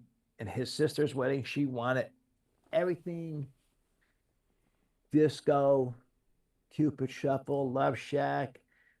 Like, she wanted danceable music. She didn't want no hardcore rap. She wanted like jump around. Who wanted the rap, Mike? The bride or the groom? The bride? The bride. Was it rap or was it more like hip hop? No, it was rap. It was just hardcore rap. And she I'm the wrong DJ for you then. Well, this is the night before. The night before the wedding. I mean, you can't back out of it. You're a jukebox pretty much then. I just play, what do you want to hear? Okay. Matter of fact, her entrance for her ceremony was a hardcore rap song, and the judge that was marrying them, I knew personally. And he said, Mike, is this her entrance to the ceremony or to the reception? I said, Your Honor, that's her ceremony song. Here's her reception song. I said, which is a lot worse than that one. He said, go get the bride for me. I said, why, what's up? He said, I will not marry her if she comes into this. I said, well, good luck telling her that. He said, listen, I will walk right out of this place. Holy cow. So 10 minutes later, she came up to me. She goes, we're going to go back to my original song to come in. I said, okay, no problem. Why would you do that? Again, I see so many brides and grooms that it is their day. I understand that. But I always tell them, you're inviting your guest. Your guests are giving you a gift. Your gift back to your guest is the music and the food. Be grateful that they're there. They're sharing your day with them, and they're having a lot of fun. If you decide not to, the way you can decide not to make it fun is saying it's my day and you're going to listen to my music. That's it, you know? What about virtual DJ with that whole thing where it filters out all the bad words? Oh, that's great. The only thing is you have to be connected to the internet. If you're not connected to the internet, it ain't gonna work. Huh. But this bride she was strict. She was, I do not want to hear an edited version. And what do you do? It's the night before. And she emailed me the whole playlist. That was it. I mean, she emailed me every song. I hate it when they do that with the night before. I mean, it's, again, like you said, you're a jukebox. That's all you are. That's it. You hit play. Yeah, know what I did? Be quite truthful. I put it on auto mix, and I hit play, auto mix, and that was it, because she had them in the order that she wanted to hear them. Spotify, baby. There we go. Boom. Well, no, she sent me every song, MP3s. So I did is copy them, put them in the order that she wanted them. And I hit play and auto mix it. You know, I was like, yeah, all right. You know, I was playing a David Guetta. I was with the knobs and stuff. You know. I just know Kevin. It was funny when because he was there to set up and everything. So he was there during the ceremony. I came a few minutes, like a half hour or so before the reception started. So as I was walking up to where Kevin was, I heard the guest saying, the DJ just had us, he has a big sign warning us that there would be dirty words being played at this time. And then they had mentioned him having them signing a contract and stuff about playing the explicit lyrics because they was hell bent on playing those songs. But at the same time, I pretty much played the reception part. He let me DJ that. And I'm so glad I didn't listen to them because at the same time, they didn't know because, after the ceremony, they go off and take their pictures. So the bride and groom wasn't there anyway. Because I'm looking out in the audience, I see nothing but kids and older folks. And I knew those songs was not going to fly with them. So that would be like a fart in church. And then, but the group that was in, that I did in Columbus at the Brewdog, we talked about it and they appreciated because they wasn't thinking about, the older folks or the younger folks. So they appreciated that I pointed that out to them. So their thing was to combat that the last hour of their reception, the hour before, they had like a fake send-off. So therefore, everybody that's still there, they did their fake send-off, and then they wanted to come back and then have their own party. Then we played the music that they wanted to have. Yeah. So, I mean, there's a time and place for everything in this life, not just music. I mean, anything and everything in life. I mean, I don't care if you're a husband and wife. There's no reason why, if you're out to dinner somewhere, you could be sitting next to your wife, but why do you have to be making out with her? There's a time and place for it. Same with the music. There's elderly people at your wedding. Why are you going to subject them to hear that F-bomb and the N-word and the killing and this and that and different types of sex? It's like, those people, they've never grown up with something like that, and then they sit there and hear that for 2-3 hours. I mean, it's just it kills them, I mean, and it kills me to see them sitting there listening to it. I'm also shocked because I normally just hear the clean versions. So to hear the dirty versions is like I'm in shock. It's like the first time I heard it was a Biggie Smalls song. I'm not sure if it was Hypnotized or Juicy or one of the ones that we play all the time. And then when I heard the unedited version, I was like shocked. I was like, I didn't realize he was saying that. Yeah, Hypnotized is really bad too.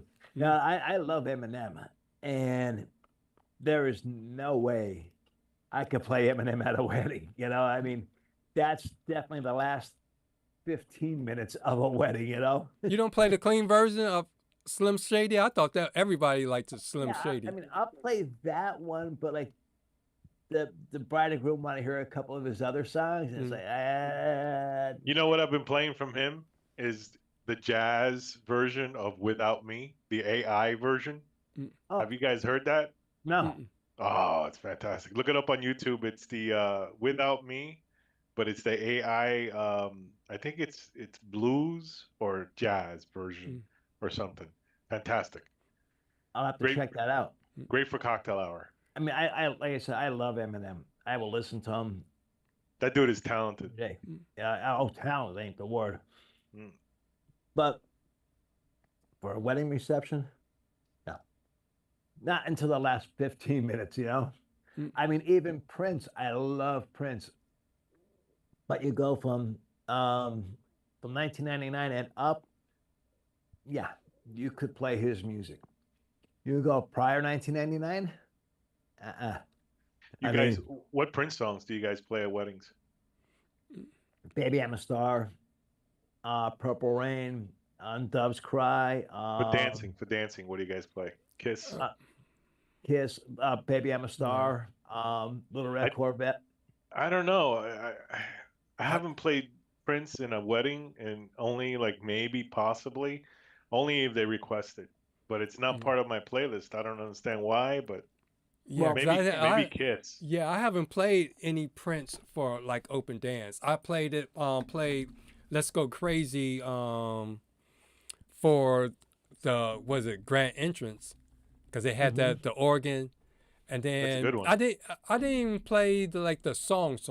It's when as soon as he came in with the drums, I'll introduce the couple, then I'll break it, do like a hot cue, and jump to the breakdown of the song, and then I go to the next one and bring it up, like that. So I played around with it, but yeah, we got to do a show on intro songs one of these days. Yeah, Okay. yeah, that'd be good. That'd be interesting. Now, let's do it. Let's do it next week, so I don't have to think of something to talk about next week. I bet you anything. We'll bring all the same songs. Everybody uses the same songs, but I honestly, I get a lot of Prince requests, and basically it's Purple Rain, Let's Go Crazy, Baby I'm a Star, and you know, it might be Let's Go Crazy this way, it might be Baby I'm a Star this way, maybe well, we played it a lot. It was 1999 before yeah. So what I'll do is I'll make like a melody. Like I'll mix in this one, mix like a quick mix of a bunch of Prince songs, and people, they love it. So I'm happy for it. But if you go prior 1999, there's not too much Prince songs you can play at a wedding. No. I mean, Controversy, that album. Oh, I feel for you. I feel for you. Yeah, but Controversy, Head. I mean, did you ever listen to that song? I mean, can't play that song. No, you can't play that at a wedding. Oh, only Most Beautiful honeymoon. Girl in the World. I forgot about that one. Yeah, I played that during cocktail. I mean, there is a lot of songs that you still play from them, but they're far and few in between.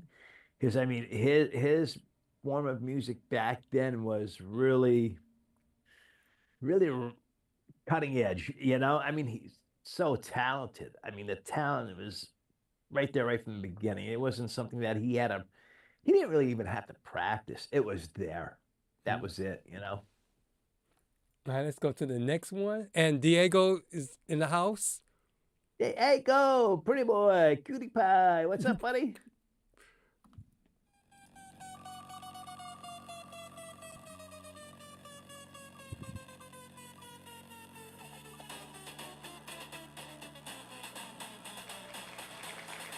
All right. We kind of like talked about this one too before, and then definitely on the round table. How do you handle a large do not playlist? I mean, like a super large where the do not plays are like all the common party songs. I don't think the wedding. Yeah. Yeah, that's the truth. I mean, I try when I first meet with the couple, I tell them, give me 10 specific songs that you want to hear. 10, only 10. Because you want me to take requests, so 10 is plenty. And I only want between 6 and 10 do not play songs. And I tell you, what I mean by do not play is, it might be you and your ex-boyfriend's song or the groom and his ex-girlfriend's song. It may be, say, your mom and dad got divorced, and it might be something from the 70s or 80s, because now, I mean, I graduated in 83. So actually, well, my daughter's getting married next year, but there might be a song from the 80s, and maybe, say, the husband and wife the mom and dad got divorced.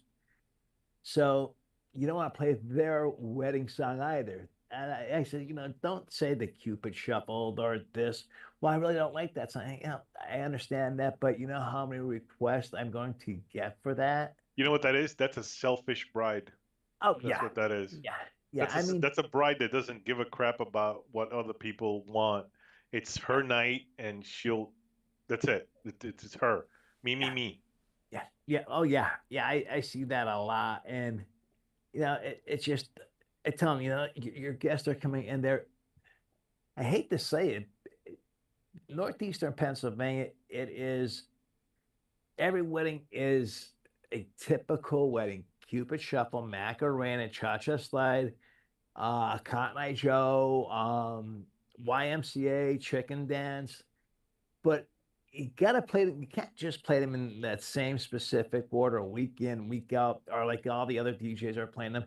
I don't play them that way. I mix them up. I may have the Cupid Shuffle in the beginning of the night, and then I may play some other stuff in between. Then maybe hit the Macarena and then bounce out of that. And then the two songs I do follow up, I know they don't match in BPM or anything, is the Chicken Dance and the YMCA. They go right together, I had a bride tell me no line dances, no Bruno Mars, and no Dancing Queen. Mm-hmm. Oh, I had one bride tell me no dance music. I'm like, why didn't you hire me? Let's bring in the priest.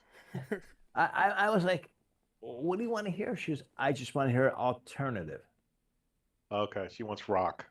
No, not even rock. I mean, this stuff was really. They remind me of an emo person. The ones that have the pale face and the black makeup and all that. Okay. That's like how this was. Yeah, very gothic. Okay. And I'm like, well, you're hiring me to play music for your guests, but you don't want me to play dance music. No, I don't want dance music. I'm like, don't take the wedding. I'm like, okay. Now I did a graduation party, and the playlist that the young girl sent me, I'm looking at it, I'm like, man, Guns N' Roses, Bon Jovi, Foreigner, Judas Priest, AC/DC, Meatloaf. I'm like, man, her mom and dad picked out a great playlist, So I went down to set up for her, and I said, got a quick question to ask you. And I'll just say that the young girl's name was Joyce. Says, Joyce, did your mom and dad pick out this playlist? She's like, no. I'm like, who did? She was, I did. I can't stand today's music. I'm like, this is the best playlist I heard from a teenager. This is about 6 years, this is right before COVID. It was the year before COVID. I said, this is the best playlist I heard from a young girl your age. Because everybody your age is into that hip hop rap, mumbo jumbo rap, I can't stand it. Please do not play it, even if somebody requests. I said, okay, no problem, Yeah, because I was going to say, if I got a huge do not play list, especially if it's made up of songs that, like popular songs, I usually ask them why. Because it's usually a reason, and it's not because they don't want those songs necessarily to be played. They just don't want it to sound just like everybody else, or they've been to like weddings. A lot of weddings. Right. Yeah. And then you got the same cookie cutter DJ, or the cheesy DJ. So I get the horror nightmare stories. So once we get past that one, then the do not play list pretty much disappear. Not all the way, but a lot of it disappears. Or they at least compromise, just like what I said with the couple that wanted the explicit lyrics. They were like, okay, you can play this, but only at this time. It's usually like when that's to appease the older crowd, they're, the guests.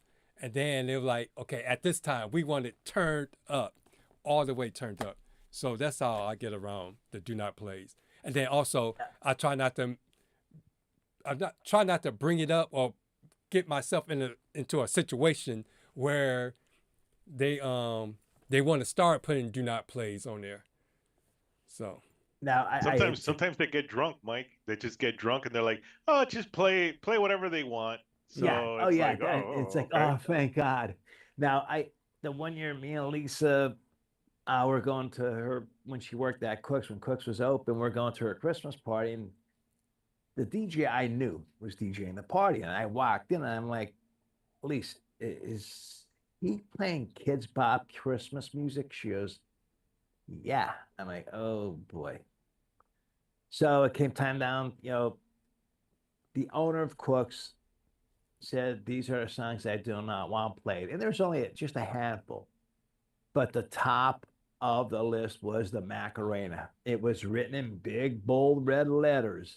What's wrong with the Macarena? There's no bad words in it. Oh, no. She just didn't like the song. She okay. just did not like the song at all. So the DJ, I go up, I talk to him. I said, dude, you got the playlist for tonight? Oh, man, I forgot. I said, well, call your girlfriend, have her take a picture of it and send it to you. He calls her. She's not at home. Mike, what am I going to do? I said, well, you only live 3 minutes down the road. Go home and pick it up. I'll stand there and man your station till you get back. Oh, no, I don't want to leave. I don't want to leave. I said, well, I don't think I'm running to your house to get it. He said, well, I think I know all the songs that she doesn't want to play. I'm like, I know one song is the Macarena. I said, please, if you're going to do anything, do not play that song. Okay, all right, Mike, no problem. So then, you're still into like the cocktail hour, dinner hour music. And the owner comes up to me and she was like, Mike, could you please tell him get this Kids Bop music off and play traditional Christmas music? So I go up to him, I said, man, he's got to play some traditional Christmas music. So this is. I said, dude, this is Kids Bop. Put some traditional Christmas music on. So he didn't know what to play. So I gave him a list of music to play. Then dancing starts. And, he started off with the Cupid Shuffle and then the Wobble. And then he did a couple other songs. And her dad's song was Old Time Rock and Roll. And right after Old Time Rock and Roll, what does he come on with? The Macarena. Guess what song he played next? Wherever the Macarena. Yep. And guess what song he played a third time? The Macarena. He played Why? back to back. He goes, but Mike, they're dancing. I'm like, she's gonna kill you. Like she hates this song. You played it 3 times right in a row. Dude, I haven't played the Macarena, I think, like in 5 years. I basically, every wedding, they want to hear it. It's like, okay, I played it so many times, but I don't know how to do it. Man, I don't get those brides, man. I get the brides that it's like play clubby music, play more dancing music. Wish I got them. Yeah. I wish I got them.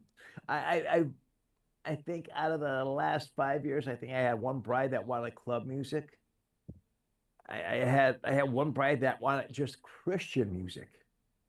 Don't take the wedding. I'm like, okay, what do you want to hear? You want to hear Stryper? Who's Stryper? I said, they're a Christian rock band. I never heard of them before. I looked them up on YouTube. It's. I don't do well. But I was going to say, there's a lot of there is, yeah. Rhythm and praise songs that pop sounding songs. There's a lot of songs. If you're prepared. Yep. But I am not prepared for that. So I would never say yes to that wedding, because I would say get a different DJ that's more prepared for that. Yeah.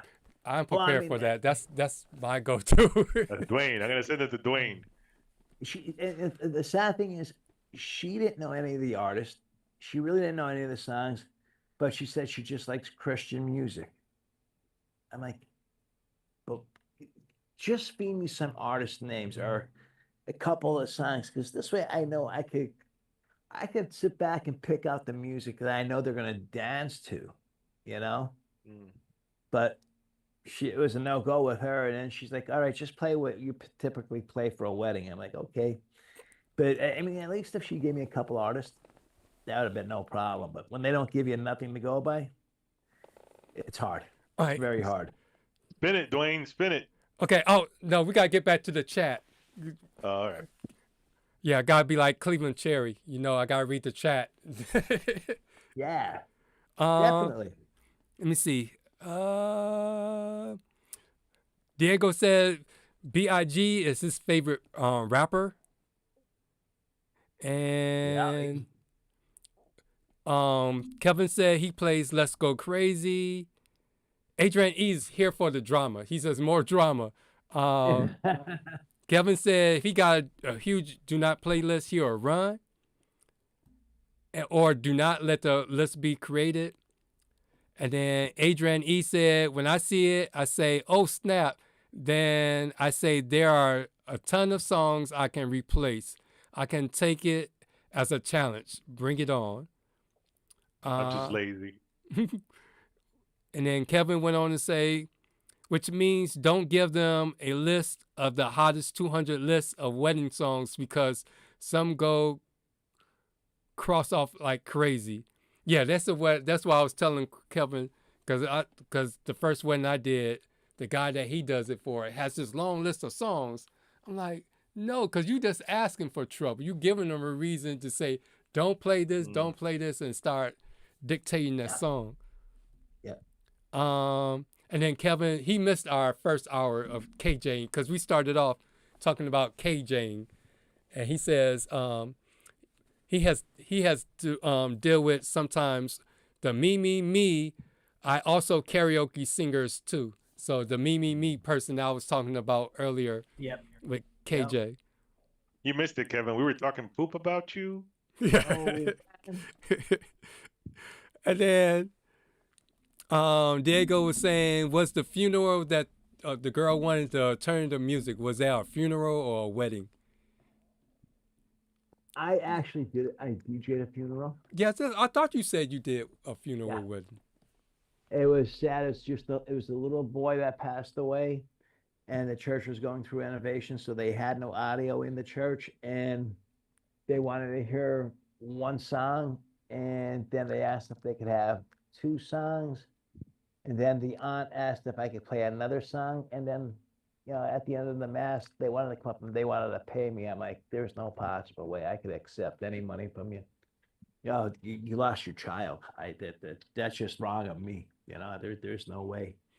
And you know, the reason I started a do not playlist, I was DJing a wedding the one time, and the bride's brother came up and requested a song, and here, as soon as I put it on, the bride's eyes got like silver dollars, and she came flying up to me. I'm like, what's wrong? She goes, get this off now, Mike. I'm like, what's wrong? She goes, get it off now. I said, okay, no problem. I just boom, I went right on to the next song. I said, she goes, who requested that song? I said, your brother did. She goes, I'm gonna kill him. I'm like, why? She goes, and just say that the husband's name was Jimmy. She goes, that's Jimmy and his ex-girlfriend's first, you know, that was their special song. She goes, and my brother knows that. She goes, he knows I don't like her, she don't like me, and I know what song it is, and I'm gonna kill him. And she went ranting and raving over to me. So I'm like, oh, from that point on, there's a do not play. But again, I specifically tell them, listen, don't be giving me the Cupid shuffle, this. Don't be giving me a list 10, 15, 20 songs. Give me 5, 6 songs that you don't want played. Yeah, that's it. Your ex's songs, parents that might have got divorced. That's about it. Or just or an artist. Just don't play Bruno Mars. Okay. Well, yeah, but see, when they do that, they may say, don't play Bruno Mars. And then they come up and they, the bride may come and say, hey, throw 24 Karat on. That's Bruno Mars. Oh, it is? Yeah. Like, they sometimes they don't even know the artist. That's a sad thing. They just know the song. Play Apple Bottom Jeans. Yeah. I said, what song is that? You know Apple Bottom Jeans, man. So I Apple Bottom Jeans. I type it in, it doesn't come up. You mean you don't have Apple Bottom Jeans? I said, oh, you mean Low?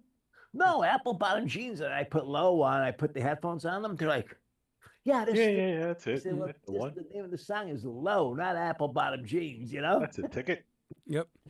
And then Diego went on to say that he never had a huge do not playlist, but he has gotten a 200 song playlist before. Kevin went on to say they want a unique event, but the people invited will want the wedding classics. Then Diego went on to say, what is one type of event you just won't do? I can't do Sweet 16s or 15s anymore. I can't. I'm disassociated with that type of music. I'm so comfortable doing weddings that I can't do anything. Pretty much private parties, I'm good. Even birthday parties, I'm good.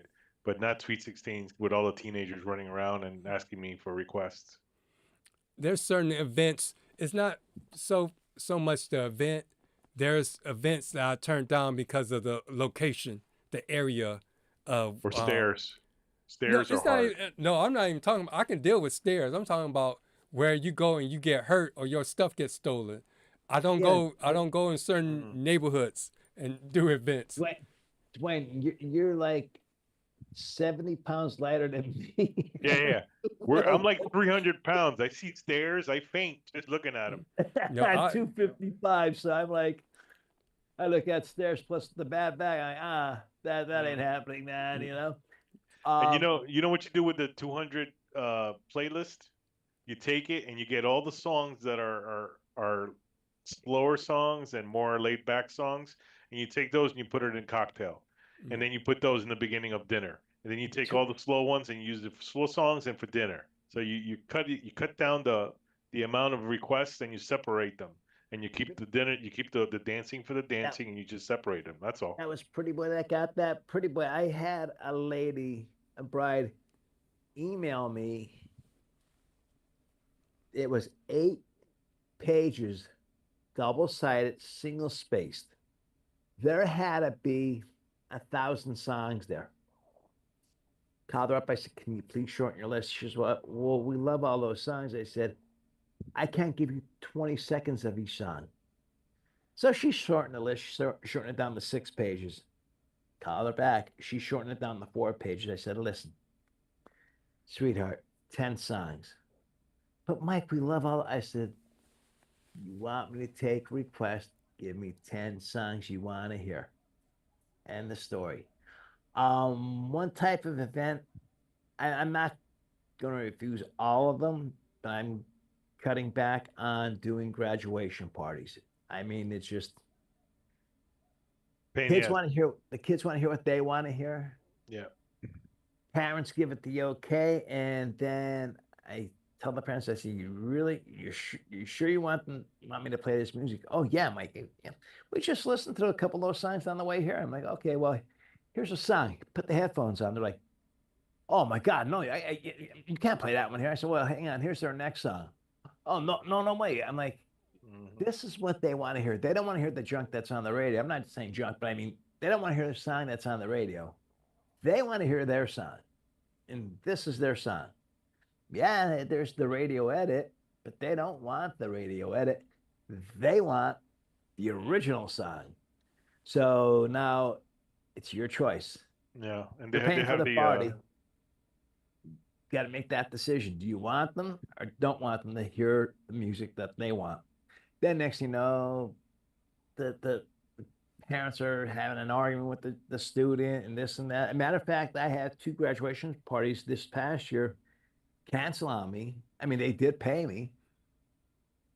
But the thing is, it was because the parents at first gave the okay for the child or for the student to listen to their music. And then when they found out the music wasn't clean, that there was dirty versions of it, and the kids still wanted to hear the dirty version, the parents said, no, you can't have it.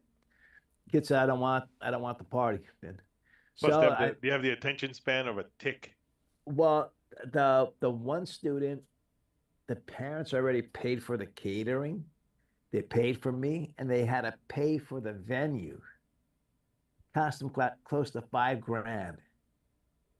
So the student says, well, now that you're not giving me the graduation party, you give me my present. They said your present was your graduation party. That cost us $5,000. You're shit out of luck, Sonny. You know, I mean, I don't feel bad for the kid. Just because he wanted to hear certain curse word songs. Graduation party, kids aren't dancing.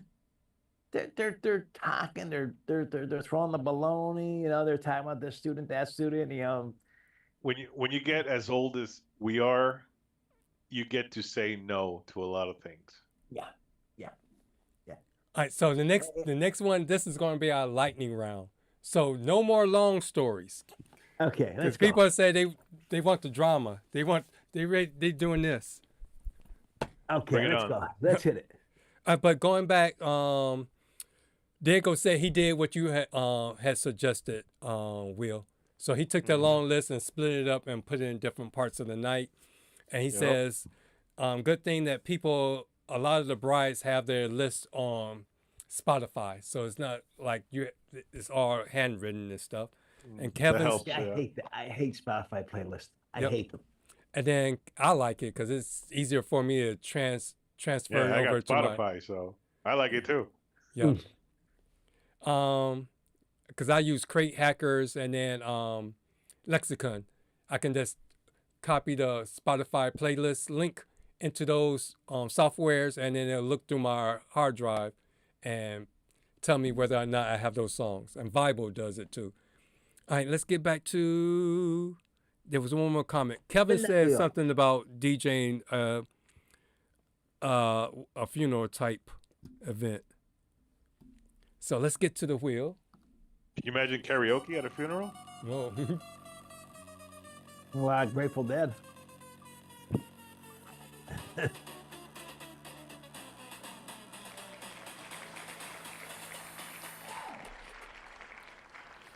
What is your favorite Soundcheck song? I know Buddy had mentioned that when I first got on the round table. September. LMFAO, Party Rock Anthem. Mm-hmm. And I want to say I play Brass Monkey. Ooh, that's bassy. Ooh. Mm-hmm. Because I try to play something. It depends on the event. I try to play something. If I need a lot of bass, try to play a song that is bass heavy or have that subwoofer sound. Or if it's going to be like a poppy kind of song, I just put something on so make sure I hear all the dynamics. And it's just not. Dwayne wants to know if there's anything wrong with his speakers right from the beginning. Mm-hmm.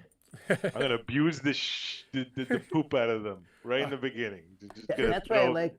That's why I like LMFAO Party Rock Anthem. It has so many different sections of that song.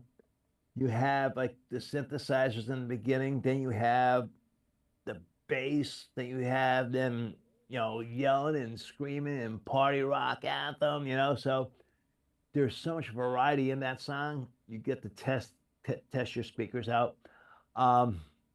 It's not really testing your speakers out because you know what your speakers can do. It's what the venue could handle. That's what it's really. That's why you're doing it. That's why you're doing a mic check or a speaker check, whatever you want to call it. You want to hear what the venue could handle. I mean, because you go to some venues, you say, "Man, this is going to be great. We're going to have a great night." And then, man, you start playing. You do your sound check, and it's like the music's bouncing all over the room. It's like, whoa, wait a second here. I mean. My go-to song is Party Rock Anthem. I think the audio engineering on September is fantastic. Okay. And then Adrian E said, "Luck Be a Lady" by Donny Osmond. Really? Kevin said, find my max bass. And then Diego said, is PEDRO. I never heard of that Never one. heard that one before. Yeah. I know That must be a Polish song. my middle school Spanish was just terrible just a second ago. No, that's a Polish song. Is it? Yeah. You sure? Yeah, positive. Okay. Let's do a couple more. If the day of it tells you any different, he's lying. That is a Polish song. Is it a polka or? Yeah, it's a polka. A polka? No, you lost me there. Now this the only one, polka I know is the beer polka. Is the only one I know. Now this one. Oh, go ahead. No, there's so many polkas. The Pennsylvania polka, the Pittsburgh Steeler polka. Oh boy. Hootie Afzalis polka. I'm getting sick. Okay. Now this next question I found was interesting. It's like this question is, what the heck is a playlist operator? Because I didn't know this was a thing until someone had reached out to me in Ohio. And a playlist operator is pretty much a venue that offers weddings. And the weddings, they want to hire not a DJ, but someone to manage the timeline and the music from a Spotify playlist. That's all you do. You don't actually DJ. And you can use the house equipment, or you can bring your own equipment in. And then occasionally, if a couple really wants that venue but wants a DJ, they offer that. But pretty much they're looking for, I guess you could say, a playlist operator, or I call it a nice word, event coordinator. Yeah, your jukebox, pretty much. Yeah. No, what the heck is a playlist operator? Right here, a vape pen. That's a what the heck? You do a little toke, and you're doing a playlist. You're sitting in front of a laptop and just playing songs, right? Mm-hmm. Well, you got to get a little high. You know? Oh, is that part of it? Was it Afrojack or Afro Man? Because they got high. You heard that song? You ever heard that song? Yeah. So that's what I said. I got my little vape pen. Mm-hmm. Yep. So they want you to coordinate, and they want you also to play the music also. Yep. Play the music, the couples playlist, and then MC. So you're doing everything, but you don't necessarily have to bring your equipment, and you don't necessarily have to DJ. Yeah. So they asked me for my price. I pretty much, and it said you need to be there for at least 4 hours. So I just made it so at least I walk out with $1,000. So I gave him. To me, it's the same price as me if I was DJing a wedding. Mm-hmm. If you ask me for a 4-hour reception, here's my price for a 4-hour reception. Here's my price for a 5-hour reception. They say, well, no, you don't got to bring your equipment. It doesn't matter. It's like calling a plumber to your house. You have a leak, but you have the pipe there. He's fixing it. You have the tools in the pipe. He's still going to charge you what he charges you, even if he has to go out and get the pipe. So what about the mic, Dwayne? You have to bring a mic, or everything's there already? Mic's right here. Yeah, I want to say that because they say you can use the venue stuff or you can bring your own. You said yes already? Who me? No. Yeah? No, they just asked. They asked what would my price be? Oh, they haven't returned yet. They haven't said yes. Nope. I just know I wasn't going to do it for no couple of $100. Yeah, that's what they're doing. They're looking for a budget. They have a budget. I'm saying they were probably waiting for you to say like 500. Mm-hmm. I just had a couple call me. Well, not a couple. A mother call me 3-4 weeks ago about doing her son's wedding. It's on a Monday. What price can I give them? And I said, well, where is the wedding at? And she told me the venue, and the venue is like $500 a plate. So how long's the reception? She says, well, it goes from 3 o'clock to 8 o'clock. She says, very easy hours. I said, it's still a 5-hour wedding. Yeah, but it's easy hours, 3 o'clock to 8 o'clock. I said, it's still a 5-hour wedding. I don't care if it's from 5 to 10, 4 to 9, 3 to 8. Here's my price for a 5-hour wedding. I haven't heard back from her. And the sad thing is, she is so super rich. It's unreal. And the venue that she was having in that, it's Glenmora. It's a PGA golf course. And she's going the cheap way with like a $300 plate, because I seen plates up there close to $1,000 a plate. Mm-hmm. And then Kevin had mentioned something too. He says they will probably, when you start, once you get your foot into the door, start asking you to do all the stuff you didn't sign up for. Because basically, when I initially replied, I replied like I was DJing. I thought you were looking for a partner, because they didn't say that at first. They said they were looking for a partnership or something. So I just sent a vague letter back, and then telling them what I do and what my prices are. And then they said, no, we're not looking for a DJ. We're looking for this. But basically, what you were saying, you still doing a playlist, and you still meeting with the client. You're doing everything but bringing in your controller, DJing. So I still charge them pretty much my price. The sad thing is, well, I don't know if anybody else is experiencing this. There's a couple venues here in this area. Couples are coming in, and they're requesting a date. They get the venue says, yeah, we're available. Then the venue will say, okay, well, do you have a DJ, or are you having a band, or what? No. And they're like, no to what? The band, DJ, what? Oh, no, we're not having anything. They're going up to Guitar Center, renting equipment, and they get a class or two of like how to work the equipment. And the wedding ends up being a disaster, because the best man or the maid of honor or somebody has the Spotify playlist on their phone, and everything's Bluetoothed. And then all of a sudden they go out for a cigarette, and all of a sudden, boom, the music is off, because they went down the steps and out for a cigarette. And it happened 2 weeks in a row at the one venue, and they're like, told you should have had a DJ. And they had a beautiful wedding, but they had the music cut out most of the night. Mm-hmm.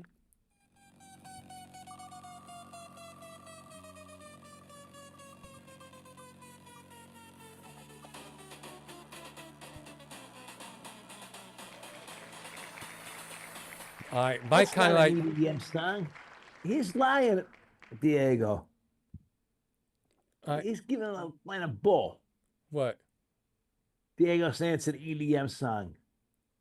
Well, we'll find out. An EDM song? Yeah, that ain't an EDM. It's a polka. Let me see. People listen. It's a polka. Let me see. Let me look this one up. Who is it by, Diego? Let me see. Boom, boom. Type in polka, then type the title of the song. I guarantee it's a polka. I don't see that Pacific song. See, Diego, you're throwing everybody a line of bull, man. Let me see. Yeah, maybe it's spelled. I see a Pedro here. But these are all Spanish songs. Yeah, no, the one he's talking about, I know, is a polka. He's throwing us the line. He's trying to throw us a curveball, No, it might be a remix or something. Yeah. So maybe he'll put the artist in there. We'll look it up. Yeah, put the artist. It's We'll look it time up. for some drama. No, it is an EDM song. I busted you. All right.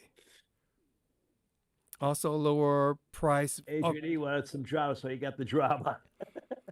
So Kevin said also lower price venue tend to have that happen more often. So it may be good idea to stay clear of any cheap bridal shows at those venues. Yep. No, this venue that I'm talking about, it's a established venue, and they're not cheap. They're far from being cheap, but it was just 2 weekends in a row. The bride and groom decided not to have a band, not to have a DJ. They were going out and renting equipment, and it cost them close to $1,500 just to rent 2 speakers and a mixer. Okay. Was it? Yeah, or a controller, whatever they had. The one wedding I told you about, it was a barn wedding that I did last September. The bride wanted their ceremony done, so she rented the equipment off the venue. Cost her $800 for speakers I couldn't use and a microphone that was so dilapidated, it was unbelievable. But they charged her $800 for it. Those barn weddings are only good like October, November, when it's cooler.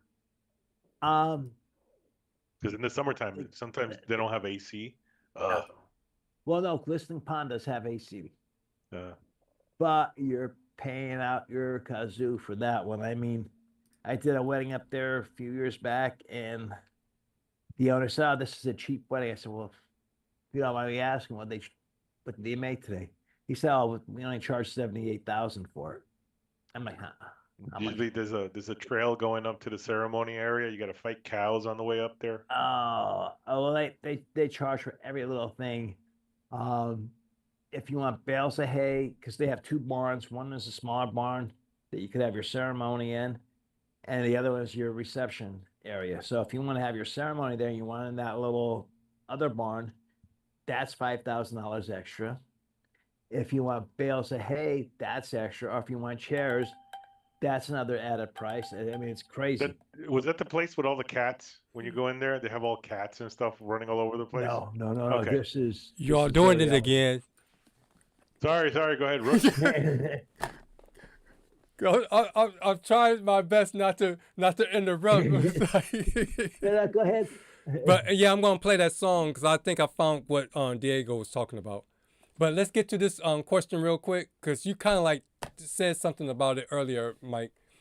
So you playing the next song in your set, and you got a few minutes until the next transition. So what do you do in the meantime? Are you the jump up and down guy dancing, or the ones that's be turning knobs? What do you do during that time before you mix into the next song? What I try to do is, like, okay, say I'm at this section of the song and I have 45 seconds or a minute to go. I might hit an echo. I might hit some kind of effect on my mixer, or I might just, try to fade it right out and fade right into the other side without hitting any type of effect. Just to maybe do some wordplay. If there's any wordplay I could do with it, unless it's something, I'm going by the bride and groom's playlist, and then somebody comes up and hits me with a request that I can't do a wordplay with it. So maybe I just may echo out and echo into the other song. That's basically it there. I mean, it's hard. I can't stand when a DJ is jumping up and down. I can't stand when a DJ gets out there and starts dancing on the dance floor. That is not the place for a wedding DJ to be. Wedding DJ should be behind his booth unless he's going to the bathroom or going up to get a drink. These DJs that, yes, we are entertainers. We are artists. We are creative. Every time, the way I look at it, every wedding that I do or every event I do is a plain blank canvas. By the end of that night, I want to make sure every piece of that canvas is painted on, and that the painting is a beautiful painting, especially for a bride and groom, that it's going to be a night that they're going to remember. It's not going to be a night, well, man, that DJ was out on the dance floor. I attended a wedding, and the DJ started off with, yeah, okay. I gotta cut you off because you're getting ready to start another whole story. I got a simple one. Okay. I got a simple one for you, and this is gonna work for all the DJs out there.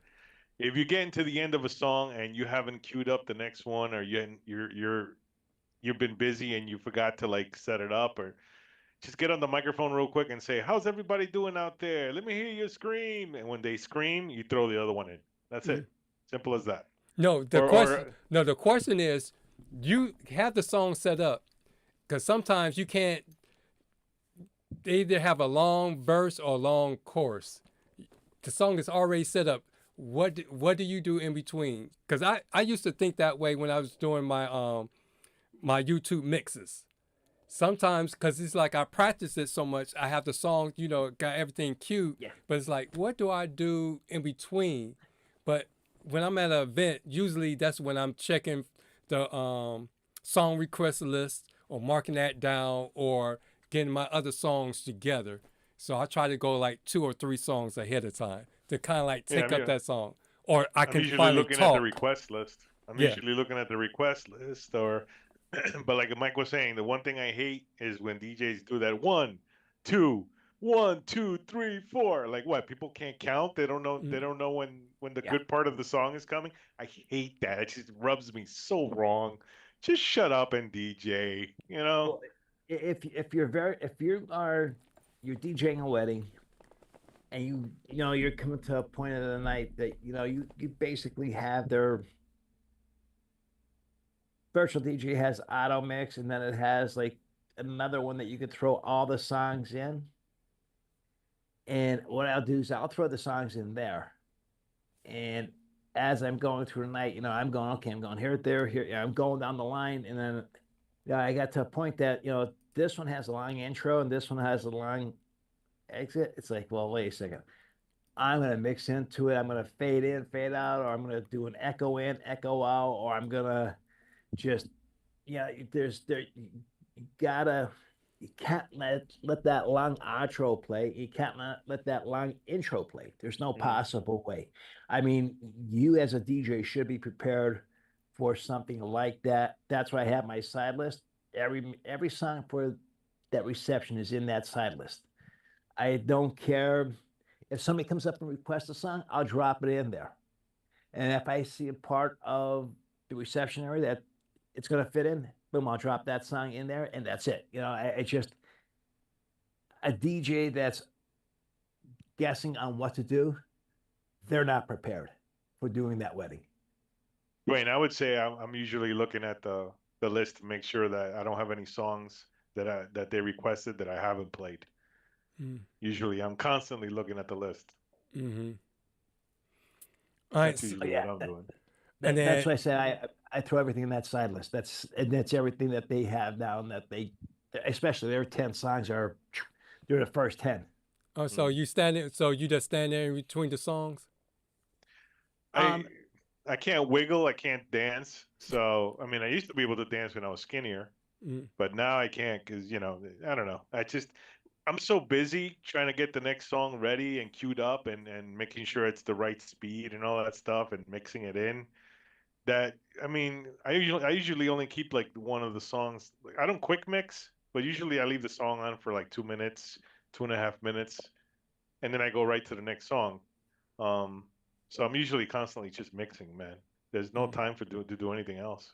And I sometimes I practice my scratching, how I'm going to scratch in the next song, and I hate when I keep my cue button on, so I'm hearing the song through my headphones and forget to take it off, and then I'm scratching, and I beat maxing, scratching, beat matching, everything's sounding great, and I forget to move the fader over, and I catch it at the last minute. I'm like, it sounded great in my headphones, but nobody heard it because I didn't change the cue. You forgot turn to the slide it cues over. off. Yeah. Now is scratching big out in Cleveland, Dwayne? Not really. I just do something different so I don't get bored. I have musical ADHD, so get tired. And then too, it makes me feel like I'm doing something. I get antsy. I get antsy. I was the same way. I got antsy too, and I would be scratching. Then I did a couple Sweet 16s up and scratch, and they wanted to hear a scratch. One week I did a Sweet 16 up there, and I came down here to Wilkes-Barre to do a Sweet 16, and I'm scratching. And the kids are like, "Is that a commercial?" I'm like, No, it's come on. I want to keep my hands going. No, they just don't want no part of it. You know, it's so again, every event's different. You know, like I said, it's gotta paint that portrait, paint that canvas, and make it a beautiful night for that couple. All right, and then Adrian E says in between his songs, he's making out with the bridesmaids in between, then slamming the next track. And then he says, "Nah, I'm dancing. I'll at least bob my head. I wouldn't say I'm fully dancing. I just at least bob my head like, and acting like I'm involved in what's going on." Yeah, you gotta act like you're enjoying what you're doing. Well, you know what, Dwayne, I have to rephrase that. I pay attention to the dance floor, right? If I have a song on, there's not that many people dancing out there, and the next song I have queued up, I know it's gonna be basically same tempo, same beat, whatever. I may switch it up just to get them out on the dance floor. Okay, and then LaRuckus, not La, yeah, LaRuckus Inc. said, "I know every time I play it at the venue, I get every single one of the workers to turn and look at me and give me a thumbs up or bobbing their heads to the song, especially when the beat drops." So Pretty boy, inbox me that song, okay, buddy? I'm gonna see if this is the one. I'll risk us being demonetized for this one, but I'll play it. Let's see. You ever get like the staff at the end of the night going, "You're like the best DJ we've had here in a really long time." I'm like, I bet you say that to all the DJs. You know, honestly, I don't. I'll tell you that. I sad to say, but I know a lot of venue owners and I know a lot of staff that work at venues. And it's sad, you know. You know, it's something that I'm doing, Mike, is announcing the bartender's name and stuff. Oh, I always do. You do that? Yes. I never did that before, and I do the staff and I do the bartender. Yep. Make sure you take care. If it's a barmaid and a bartender, make sure you're taking care of Stacy and Jeff back there. Yeah, we like to thank the bartender, all that stuff, and his name is John, and yes, yeah, I always do all the time. But you know, like you said, it's amazing that people today they forget about doing something like that, something simple. Yeah. Introducing, or not introducing, but thanking the bartender and barmaid for doing what they are doing all night long. Thanking the staff. Yes. But going back to the staff, go ahead. I'm sorry, Dwayne. You got the song, Dwayne? Yep. I'm thinking this is a song. It has all the same names and words in the title. Let's see if it's the right one. Oops, dang it. Where's let me skip it.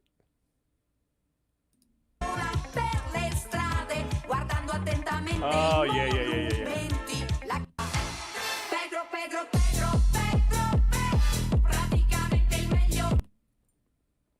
All right, the name of the artist that's singing that is an Italian singer called Raffaella Carrà. Yep.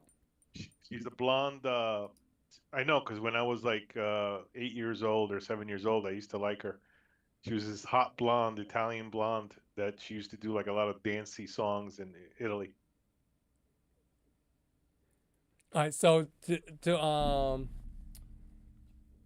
bring an end to this little squabble, the little mini drama, is it a polka or what kind of song is it? Well, you know, it can be a polka if you want it to be. That's it's a remix, I think, of the original. So now it's not EDM, it's not Hispanic, it's an Italian song. Yeah, but that's like really fast. The original one is like maybe 115 BPM, 110. It wasn't that fast, so they made it fast like that. Okay. Remix of it. Okay. Yeah, it's more like drum and bass, I think, than anything else. It's hard to mix with anything, to tell you the truth. What the hell are you gonna mix that with? Yeah. Right. But it sounds just like a atypical club, like one of those like club songs that doonch doonch doonch doonch. Yeah, something like Solstice will play. Mm-hmm. Mm-hmm. And Adrian E said Italio disco. Disco, yes. Italio disco. Yeah, that's what they actually name it, Italio disco. Okay, let's do one more. Huh.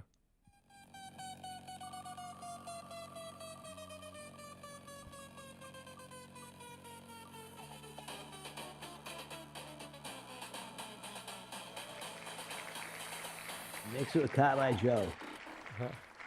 Okay, and our last one is: do you guys expect clients to pay you before or after the gig? Before. I prefer before. I prefer before, but you never know. Yeah, except for like And gigs, for school gigs or community services, where they have to have like Right. a budget to come from. They normally don't pay you till the next business day. And I'll tell you, I've done stuff for nursing homes, schools, in different organizations. And the one was 4 months later, they finally cut the check to me. I was on them. I was to the point, I'm like, I'm going to go to the what do you call, constable, or not constables, to the justice of the peace, and bring these guys up on charges. I said, it's 4 months. I'm waiting for the simple check. You know, you had to pay. And I know I was right there when the caterer delivered the food. They had the check right there, right for the caterer. And I sent them my bill a month before. It's like, why do I have to wait? A month before and then a month later. So it's like 2 months I had to wait for this one simple check. So anymore, I tell them, if you don't have the check there for me, I'm not playing. But you're gonna be here. I don't care. If you don't have the check and you can't lay it in my hand before I hit play, breakdown, away I go. I think if it's a wedding, I think it's always a good idea to get paid, to have a deposit and then get paid at least the week of or the week before, because there's so much money involved in a wedding that you never know that at the end of the night they might have enough money to pay you. Well, 9 times out of 10, they'll have enough money to pay you because the venue wants to be paid at least 30 days out. So that's already paid for. So all they have is the photographer and the DJ to pay for. And if they don't have enough money, usually mom or dad or a couple other relatives that might be there may be able to chip in and help them out. But the way I do it, I do 50%. If I don't know the person, if it's a total stranger, it's 50% down, and then 30 days out, I might be paid in full. If it's somebody I know, it's 20% down, and then maybe another 20%. Say if it's a year out, the wedding. So they book me now, March, whatever date, 19th, 20th, and it's 20% down now. So they have to pay me $400, and then 6 months from now, give me another $400. So they have a balance of $1,200. They give me the $1,200 the day of the wedding. Then, so that's fine with me. But otherwise, if it's a stranger, it's 50% down now, and 30 days before the wedding, the other 50%. End of story. I mean, it just I got paid, but again, it was waiting for the money. Same thing with corporate. Corporate, they take sometimes 2 or 3 months to pay you. Yes, they do. Especially Mohegan Sun, they'll take them. Sometimes they'll take them up to 6 months to pay. Yeah, I just asked for a 40% retainer, and then 10 days out. Hopefully they'll have all my money, because I don't want to go to a wedding and then with everything going on, and then they're supposed to pay you at the end, and then they dip on you. Or they leave it, or everybody's drunk, and then who's paying me? Yeah. And the bride's paying, and she can't even write her own name, and she's trying to write the figures in there, and then trying to write the check out. It's like, honey, nobody's gonna understand this, you know. Mm-hmm. It's a shame that that we got to do it that way, but we have to. I mean, we have to protect ourselves.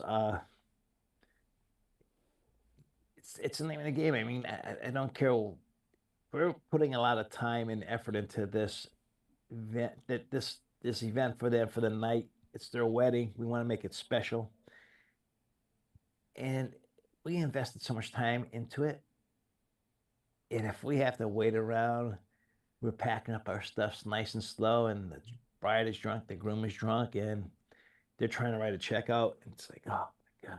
That's why I don't do house parties anymore. House parties at the end of the night. Oh, The dude that's gonna pay you, he's like laid out in the lawn, thrown up. He's like, yeah, he's not gonna pay me. So no. It's that's one thing I don't do no more either is house parties. nope. Or bars. Very rarely will I do a bar now. It's just too much of a hassle and too little pay. Mm-hmm. So let's go back to the chat. I see Buddy finally joined us. Buddy, what's happening, sir? So, buddy, Yep. And then Adrian E said he'll mix I'm gonna assume the song that Diego was talking about that we just played. He'll mix it with Cotton Eye Joe. Yeah. And then Buddy says he uses Square for card processing. Buddy, did they charge you a service fee? Because I heard one DJ talking today, he was using Square, but they were charging him a service fee, plus they were charging the client a service fee. Like they were getting a service fee from you, the DJ, and then from the client for paying with it. yeah. Does anybody know what service doesn't charge a fee? Like Venmo or Zelle? Is it? What's the other one? I use Oh, Zelle. Zelle. Yeah, Zelle. PayPal if you do it as a friend or something. I know Honeybook, they take their fee out. I know Gig Salad take their fee out. Let me see what else. Cash App? I'm trying to think, or is there a fee with Cash? Like when somebody pays with their credit card, what can you use that doesn't have a fee? Because I'm wondering, I think Basically every Zelle, credit card today. Zelle, or no, they have to have a Zelle thing. What about Venmo? That Venmo stuff. Venmo. Yeah, I don't know about that one. I've never used Venmo. I tried using it once, and it was such a hassle. And the bank actually told me, "Why don't you use Zelle? It's actually more secure than Venmo." Anybody in the chat? Yep. Yeah, I was going to get to it. Now they're going up real quick. Adrian E said, I prefer before, but big tips come after. Hopefully the couple or whoever has the responsibility doesn't forget. Then Kevin said, my company, I assisted. It was always at the end. And now for myself, I wanted 2 weeks early if by check. He'll accept it, and he also accepts Zelle closer to the day and cash the day of before he set up. And then Buddy says Mike is cash only kind of dude. Then he laughed. And then no, my prices are a lot higher than yours, bud. Les Rocket says, hey, Buddy, you made it. And then Buddy went on to say, I do have customers that will do payments. And then I guess they fighting for the second and third spot. Then Diego replied, it's in my contract. I got to get paid before the event day period. Then Buddy says $300 deposits on services. And then he went on to say that 10% of what you charge, bud. That is why Square is nice. It's all email or app for payment. And then Diego went on to say for weddings and quinces, $500 to lockdown fee. Then Buddy says, was doing a video with Brian S. Red coming soon. And then Diego went on and said, Zelle doesn't. So yeah, I think Zelle doesn't charge you a fee. Cool. Yep, it's all a part doing business. That was from Buddy. And then, yeah, Diego went on to say PayPal does. That's if you sign up for as a friend or something. It's a certain way that you have to pay or mark in order not to get charged a fee. Well, we will also accept cocaine as a form of payment. Just let Cars, you guys know. wives, girlfriends. Yes. Yeah. And then, Now, buddy, you only charge a 300 retainer fee? Adrian E said Venmo charges a fee if you want the money quickly. Then Kevin went and said, Kevin said, no credit card. Venmo, the government tracks. And then Zelle, government has no contact. So if you use Venmo, the government can track it. Zelle won't. Yep. And then Adrian E said, otherwise, Venmo is free. Takes about 3 days to get your cash. Which is fine. Yep. So Venmo, I guess if you can wait 3 days or so, then it's free. But if you want your money right away, then it's a charge. Somebody else does that. I forget. Oh, that's how Honeybook is. Their deposit. If you want your money right away, you have to pay extra. So I just wait. What about the cash? The cash app? But I said Zelle and Venmo are not professionals, are not for professional use. I don't give a crap as long as they pay me. I mean, I don't have a big piece of paper up on my wall that says, Mikey Mike, the DJ University of I know how to DJ now. You know, I mean, we are business owners. That's it. We're not, we are a professional owner of a business, but we didn't go to school for this shit. You know, I took classes. Do that count? I got my little Sam Ash little certificate for participating. Electronics. I got my electronics degree. Yeah, I mean, for being a DJ, there's no, you really don't have to go to school for it. You know, I mean, you could take communications. You could take. Wait a minute. I'm a musician. So is Dwayne. Yeah. I just got lucky at what I'm doing. That's it. You know. I'm a drummer. And then Kevin said Coke is party favors. And then Diego said they just sent me a payment from PayPal and I got hit with a 3% for the app. Yeah, but I'm thinking, yeah, if you do it the regular way, you get charged. But like when I ordered something from, I forget his name. I should remember. The Cash App? Does anybody know? Huh? The Cash App. Does anybody know of the Cash App? I thought they sent you the money and you got all of it. It sits in Cash App and then you can transfer it later to your regular bank or something. I think that's an iffy application. I heard they were hacked a couple times. Yeah, that's scary. But also, I don't like, one thing I don't like about Cash App. It's not like Zelle, because Zelle, once you send the money, it's like it's no takebacks. Cash App, they can send you the money, and if you don't answer it quick enough, then that person can take that money back. Really? So, yep. Zelle, as soon as they hit, boom, that's it. It's yours. Mm-hmm. It's not like, oh, I decided, no, I'm not going to book DJ Mikey Mike. So I'm going to take my $500 retainer back. No, I can't take it back now. And now my contract, it says no refunds of the retainer fee. Yep. And then I ain't getting that stuff back. Mm-hmm. Then Kevin went on and said, because it's bank to bank. So I'm thinking he's talking to Diego about the PayPal 3% charge. And then Diego went and said, Venmo is kind of like Apple Pay, 3 days to get the money for free. And then he went on and said he took classes from YouTube University. That's where most of us got a lot of. I got my, I guess you could say, my graduate degree. Yeah. And my undergraduate. And then Kevin says he doesn't touch Cash App. And then Diego went on to say, depend on the amount, maybe. I prefer Zelle for sure, and Cash like App Zelle. is risky. Yep.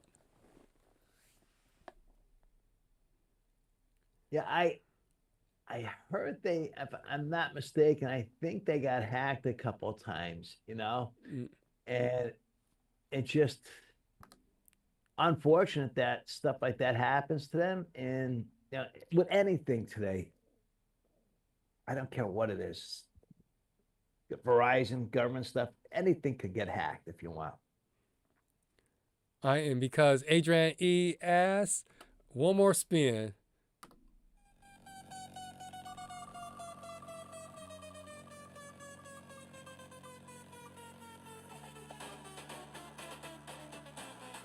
Let's see, what is this one? All right, because you kind of like spoke about this one either last week or the week before, Mike. Declining a wedding or event due to political reasons. Yes, you know, in today's world, everything is so. If you're a Democrat, oh man, you guys are crazy. If you're a Republican, these guys are greedy. You're this, you're that. You know that the Republicans, Republicans don't like gay people. Republicans, you know, they're not respecting the woman's right for abortions. I mean, you have to set politics aside. You're a DJ. The first thing I'm going to say is do not post anything on your personal Facebook page, your professional Facebook page, your website. Don't get caught walking around with a political person's picture on your back or your front, or handing out, or going to the polls and working the polls for a political party. You're a businessman. My grandmother told me this. You know, she owned, her and my grandfather owned Timix Bar, and politicians would come in and say, hey, can I put my sign in your window? But don't put this one sign in your window because you're a Democrat or you're a Republican. Just put the Republican signs in your window. And my grandfather said, listen, I don't want no signs in my window. Because they own a bar. You know, they have big windows in front. I have friends that are Democrats. I have friends that are Republicans.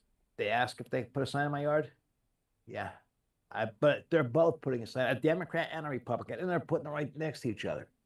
That's how I roll, you know. But these people today, these DJs, they come off with comments about, like the one DJ around here came off with comments about the halftime act, you know, and it was, you know, where's ICE when you need ICE? ICE is a law enforcement agency. You know, don't make a comment like that. You're a businessman. Keep your nose out of stuff like that. I mean, you're just looking for trouble. It may not happen now. Might be 6 months from now, might be a year from now, but eventually it's going to catch up and bite you on the butt. There's no ifs, ands, buts about it. And it's so sad, but that's how they roll. And you know, entertainers should just stay out of politics. Yeah. People don't think. You know, the old saying is you don't think before you speak. Sometimes they don't think before they hit the keyboard. Look at De Niro. Oh, don't even get me going on that guy. I mean, that's a prime example of why, like, actors and entertainers should just stay away from politics. Just keep it to yourself. Mm-hmm. Well, first of all, actors and their entertainers, they have so much money. They're at the point in their careers like De Niro, Oprah. Did you see her lately? I mean, she looks a mess. But they're at the point in their career they don't care if somebody slams them, they sue them for $1 million or $5 million, because they're going to make that $5 million back in a week. They're going to, by the time that case was settled, they made $10 million. You made $5 million, but they made $10 million off the publicity they got off the case. So, I mean, it's just these people that are, first of all, we put too many people up here. They're human just like you or I. When they die, they're gonna go on the ground. I don't care if they're worth $100 billion or if they're worth $10. They're going in the ground, same as you and I, and they're getting covered up with the same dirt as you or I. They're not having special dirt. Dirt's dirt in the story. But we put them up, we put them up to a certain standard or a class. We raise them up above ourselves, which we shouldn't do. They are human just like you or I. If I'm speaking to a billionaire, or if I'm speaking to a homeless person, I'm speaking to both of them the same way. I'm not talking to one any differently than the other. They're both human beings. You know? And if the person that's a billionaire doesn't like the way I'm speaking to him, guess what? He could kiss my rear end. You know, it's just that's it. You know, I'm not going to bow down to you because you have money. No, sorry. You know. Yeah, to me, it's not really about political reasons. I just try to stay out of it, just stay neutral. But it's more so, I think, the message that the group is sending out, sometimes it's not worth me running the risk of being associated with a certain message that they're sending out. So to me, it's not the political party that they're with. It's more so the message, especially if it's very controversial or hate-filled, then I try to stay away from them. Hey, you know, that's the problem today. There's too much hate in this world. If people could just look at past everything, and I mean, how can they look at a certain subject like homosexuals. Oh, we don't like Trump because he's against homosexuals. Well, no, Trump is the one who passed all the stuff for homosexuals. Trump did this for this, but oh no, now he's against women's rights because he's against abortion. I mean, it's just, again, it's so much hatred in this world. A lot of media. Media has a lot to do with it. Oh yeah, I mean, not only that, like you get something like the mayor of New York City. He promised all this stuff to the residents of New York City. Now he can't come through on it. Now they're starting to retaliate on him. Do you blame them? When you promise somebody something, it's like you or me, you, Dwayne, Buddy, everybody that's in the chat, we promised this bride and groom the world. And guess what? We give them a drop in a bucket, and they're going to look at us and say, that's your world? That is all your world consists of? And you're like, yeah, that's everything I have. And they're like, well, man, we really screwed up by hiring you as a DJ because you weren't worth it, you know. So it just gets me going. Yeah, I don't want to get into politics. I don't want to get them going because I can't realize we can come up on 3 hours. So that's our go-to now. It's like we built up our stamina. Stamina. Yep, for the last 11 months to get up because we were supposed to have only been doing the show for 30 minutes. Then it turned into an hour. My ass is hurting already, so I think it's time to go. Yep. So going to the chat real quick. Diego said Adrian really likes the wheel, and then he starts laughing. Buddy said it's all about being above board. When you do your taxes, you don't want complications. And then Adrian E said, I don't post anything political. I don't talk or show anything about that. I want the money from every side. Then Diego said, love everyone, period. Then Buddy went on and says, where's Hunter? Hunter, remember, said that he'll be in Pittsburgh. I forget what show did he say that. Did he say that last week or? Yeah, I think he said it last week. Yeah. I couldn't remember because I watched this show on I forgot, Monday. but yeah, I remember him saying that now. Oh, yeah, because you had mentioned that he was going to go to the record store or videotape for the record store or something. Yeah. Yeah, he's been doing a lot of lives, Facebook Lives. And then Adrian E says, it was nice chatting with you. And he has to run. Same here, Adrian. So let's head on out. Sure, our shout outs go to our leaderboard from last week. So our leaderboard is number 1 is DJ Cool Thing.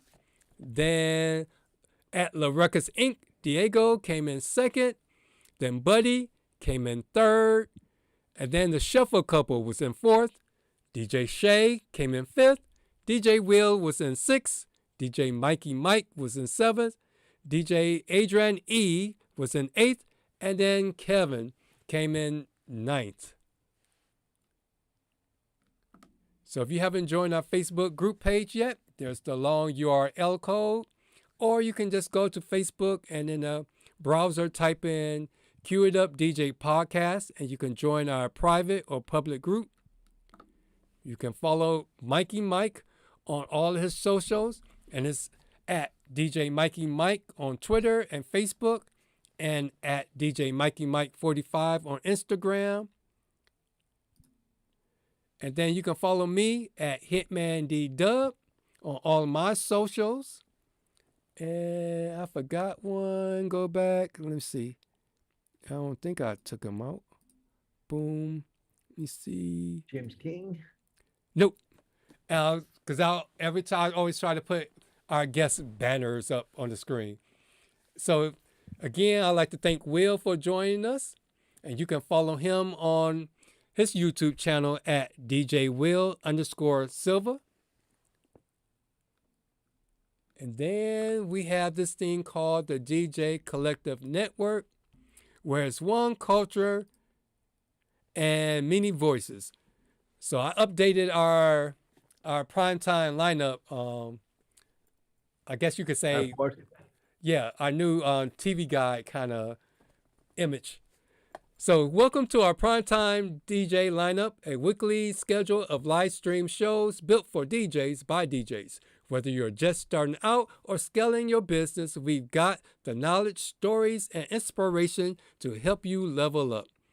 On Mondays at 9 o'clock p.m. Eastern Standard Time on YouTube. For every DJ chasing dreams, no matter the odds, it's your time to spend with DJ Cool Thing.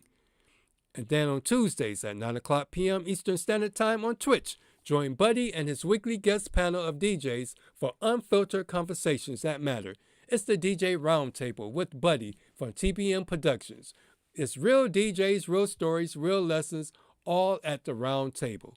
So if you missed the live Twitch stream, you can see the rebroadcast every Monday at 1 o'clock p.m. Eastern Standard Time on Buddy's YouTube channel at TBM Productions DJ1. And then on Wednesdays, you have King's Court with DJ James King, and his show starts at 8 o'clock p.m. Eastern Standard Time on his YouTube channel at James.King HTX.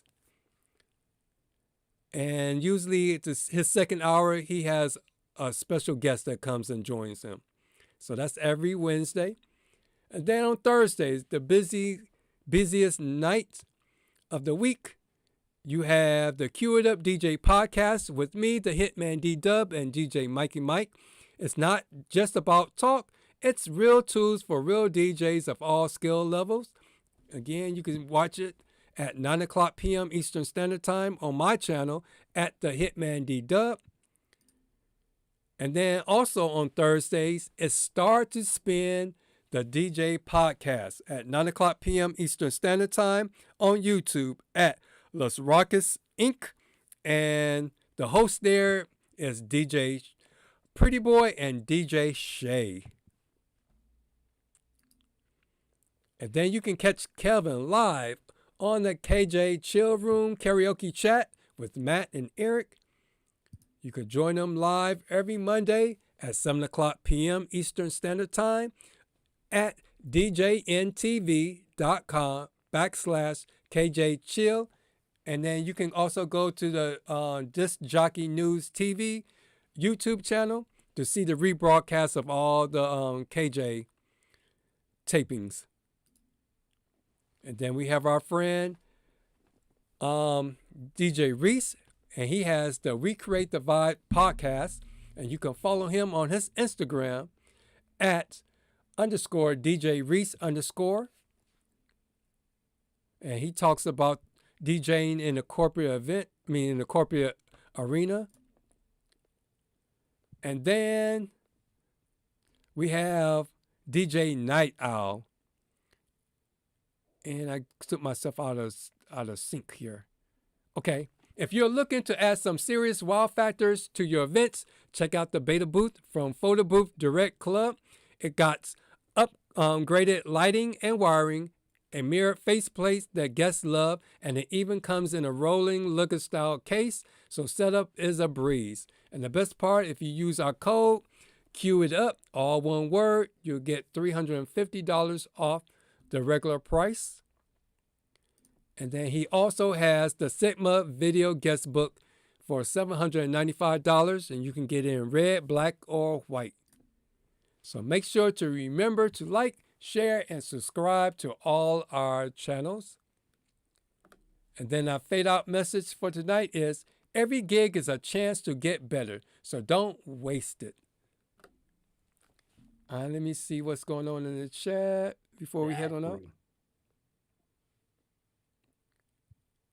No after party, because really I got to get to bed. It's like I've been super busy this week, and I got to track down some more people that and do my follow-ups.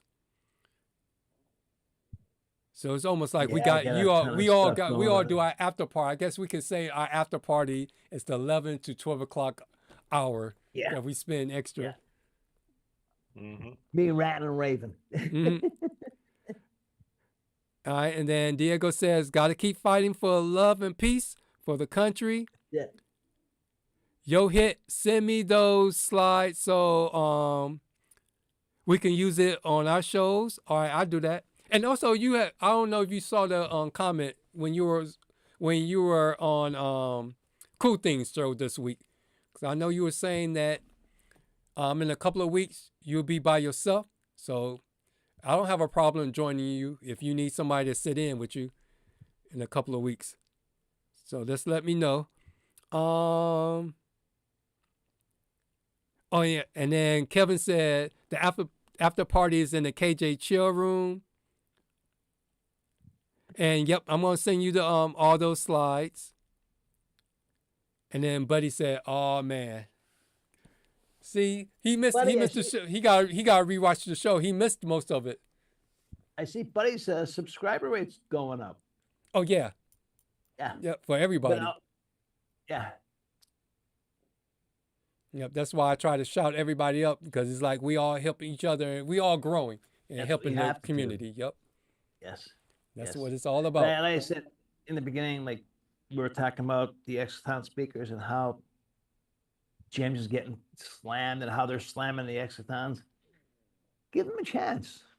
Mm-hmm. No, that's it, man. You know, like you gotta. Yeah, but they all say the same thing.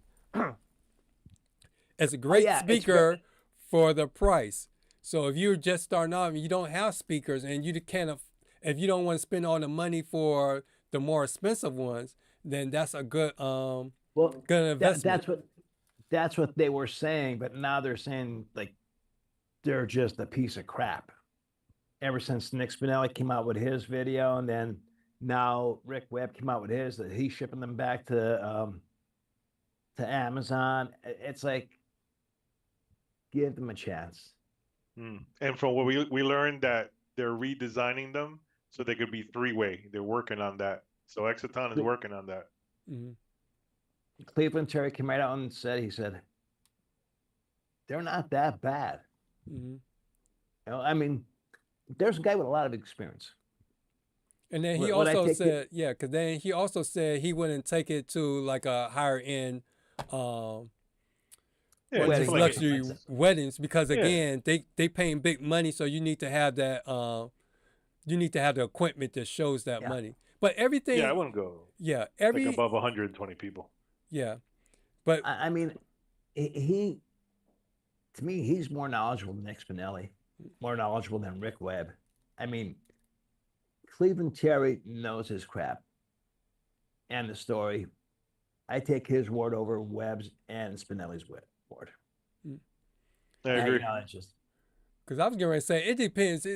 There's equipment there's a lot of equipments for different events. So it depends on what kind of event you have, what kind of crowd you have. Because that's how I am. I was like, I don't necessarily have to have the name brand. That's why I like to listen to it and be able to listen to it or play on it and feel for it to see if it's going to work for my event. So that's how I look at it. If it works for your event, then it's all great. It's not going to work, be able to handle, different certain events. I can't wait for a new Hercules controller to come out and see how they slap that down. I thought they came with the turntable thingy. Yeah, but it's not out yet. It might be out in May or June. Oh, okay. So I can't wait to see how they slam that down. It'd be like, oh, well, that ain't a real true turntable or whatever. But you got to also remember, some of them do that for clickbait or just to get views. So it's you're either going to be all on to get the views, or then you're going to say something. Well, that's why I'm slamming them right now, so we get the views. That's where the drama is. Mm-hmm. But we'll be able to tell in a couple of days. So if our subscriber count goes down, then we'll see that your thinking didn't work. Nah, it worked. Believe me. All right, before we head on out, make sure I put my finger on the right button. Buddy said, it's Will. He keeps hitting the sub button. That's why he getting all those subscribers. And then Diego said, listen to it, then talk. And then they have the T7 already. Yeah, T10's coming out. Okay, yep.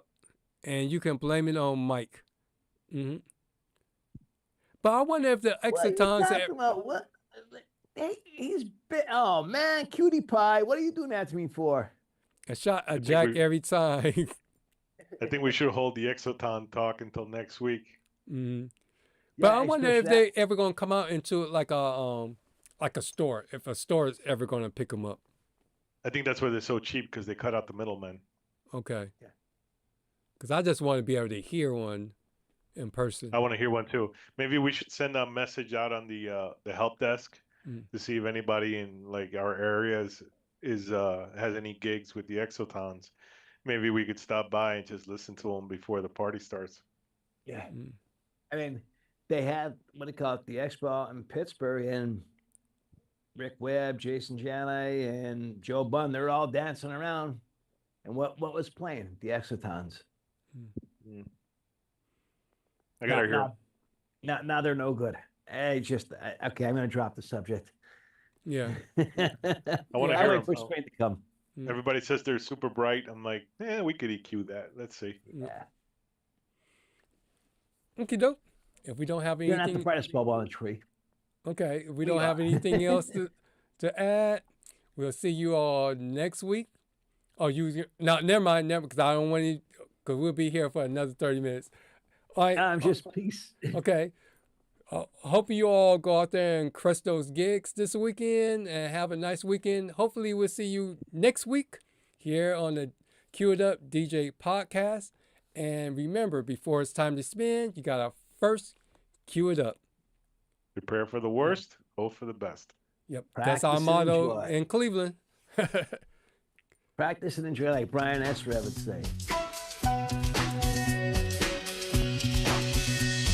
I rise like the sun while the world still sleeps. Scouring the sights looking for new leads. Marathon gigs with no in between. Your worth is from a rear view they seen. They want to party, but I'm battling fatigue, chasing passion while my mental is still out on leave. It's an everyday hustle, so respect the DJ life. We make it look easy, but the pressure's tight. Cue up the pressure.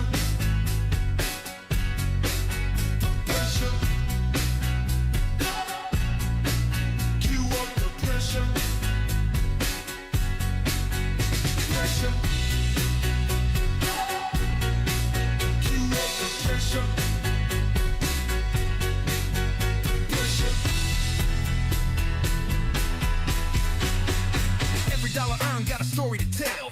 Dreams in the booth where the DJs dwell. Clubbing is a struggle like it's all I've got. Set it up, break it down, travel to the next spot. Ambitions, the engine stay sharp like a tool. Revving through my gigs, power drinks is fuel. It's an everyday hustle, we'll respect the DJ life. We make it look easy, but the pressure's tight. Pressure, cue up the pressure. Pressure, pressure, cue up the pressure. Pressure, pressure, cue up the pressure. The pressure.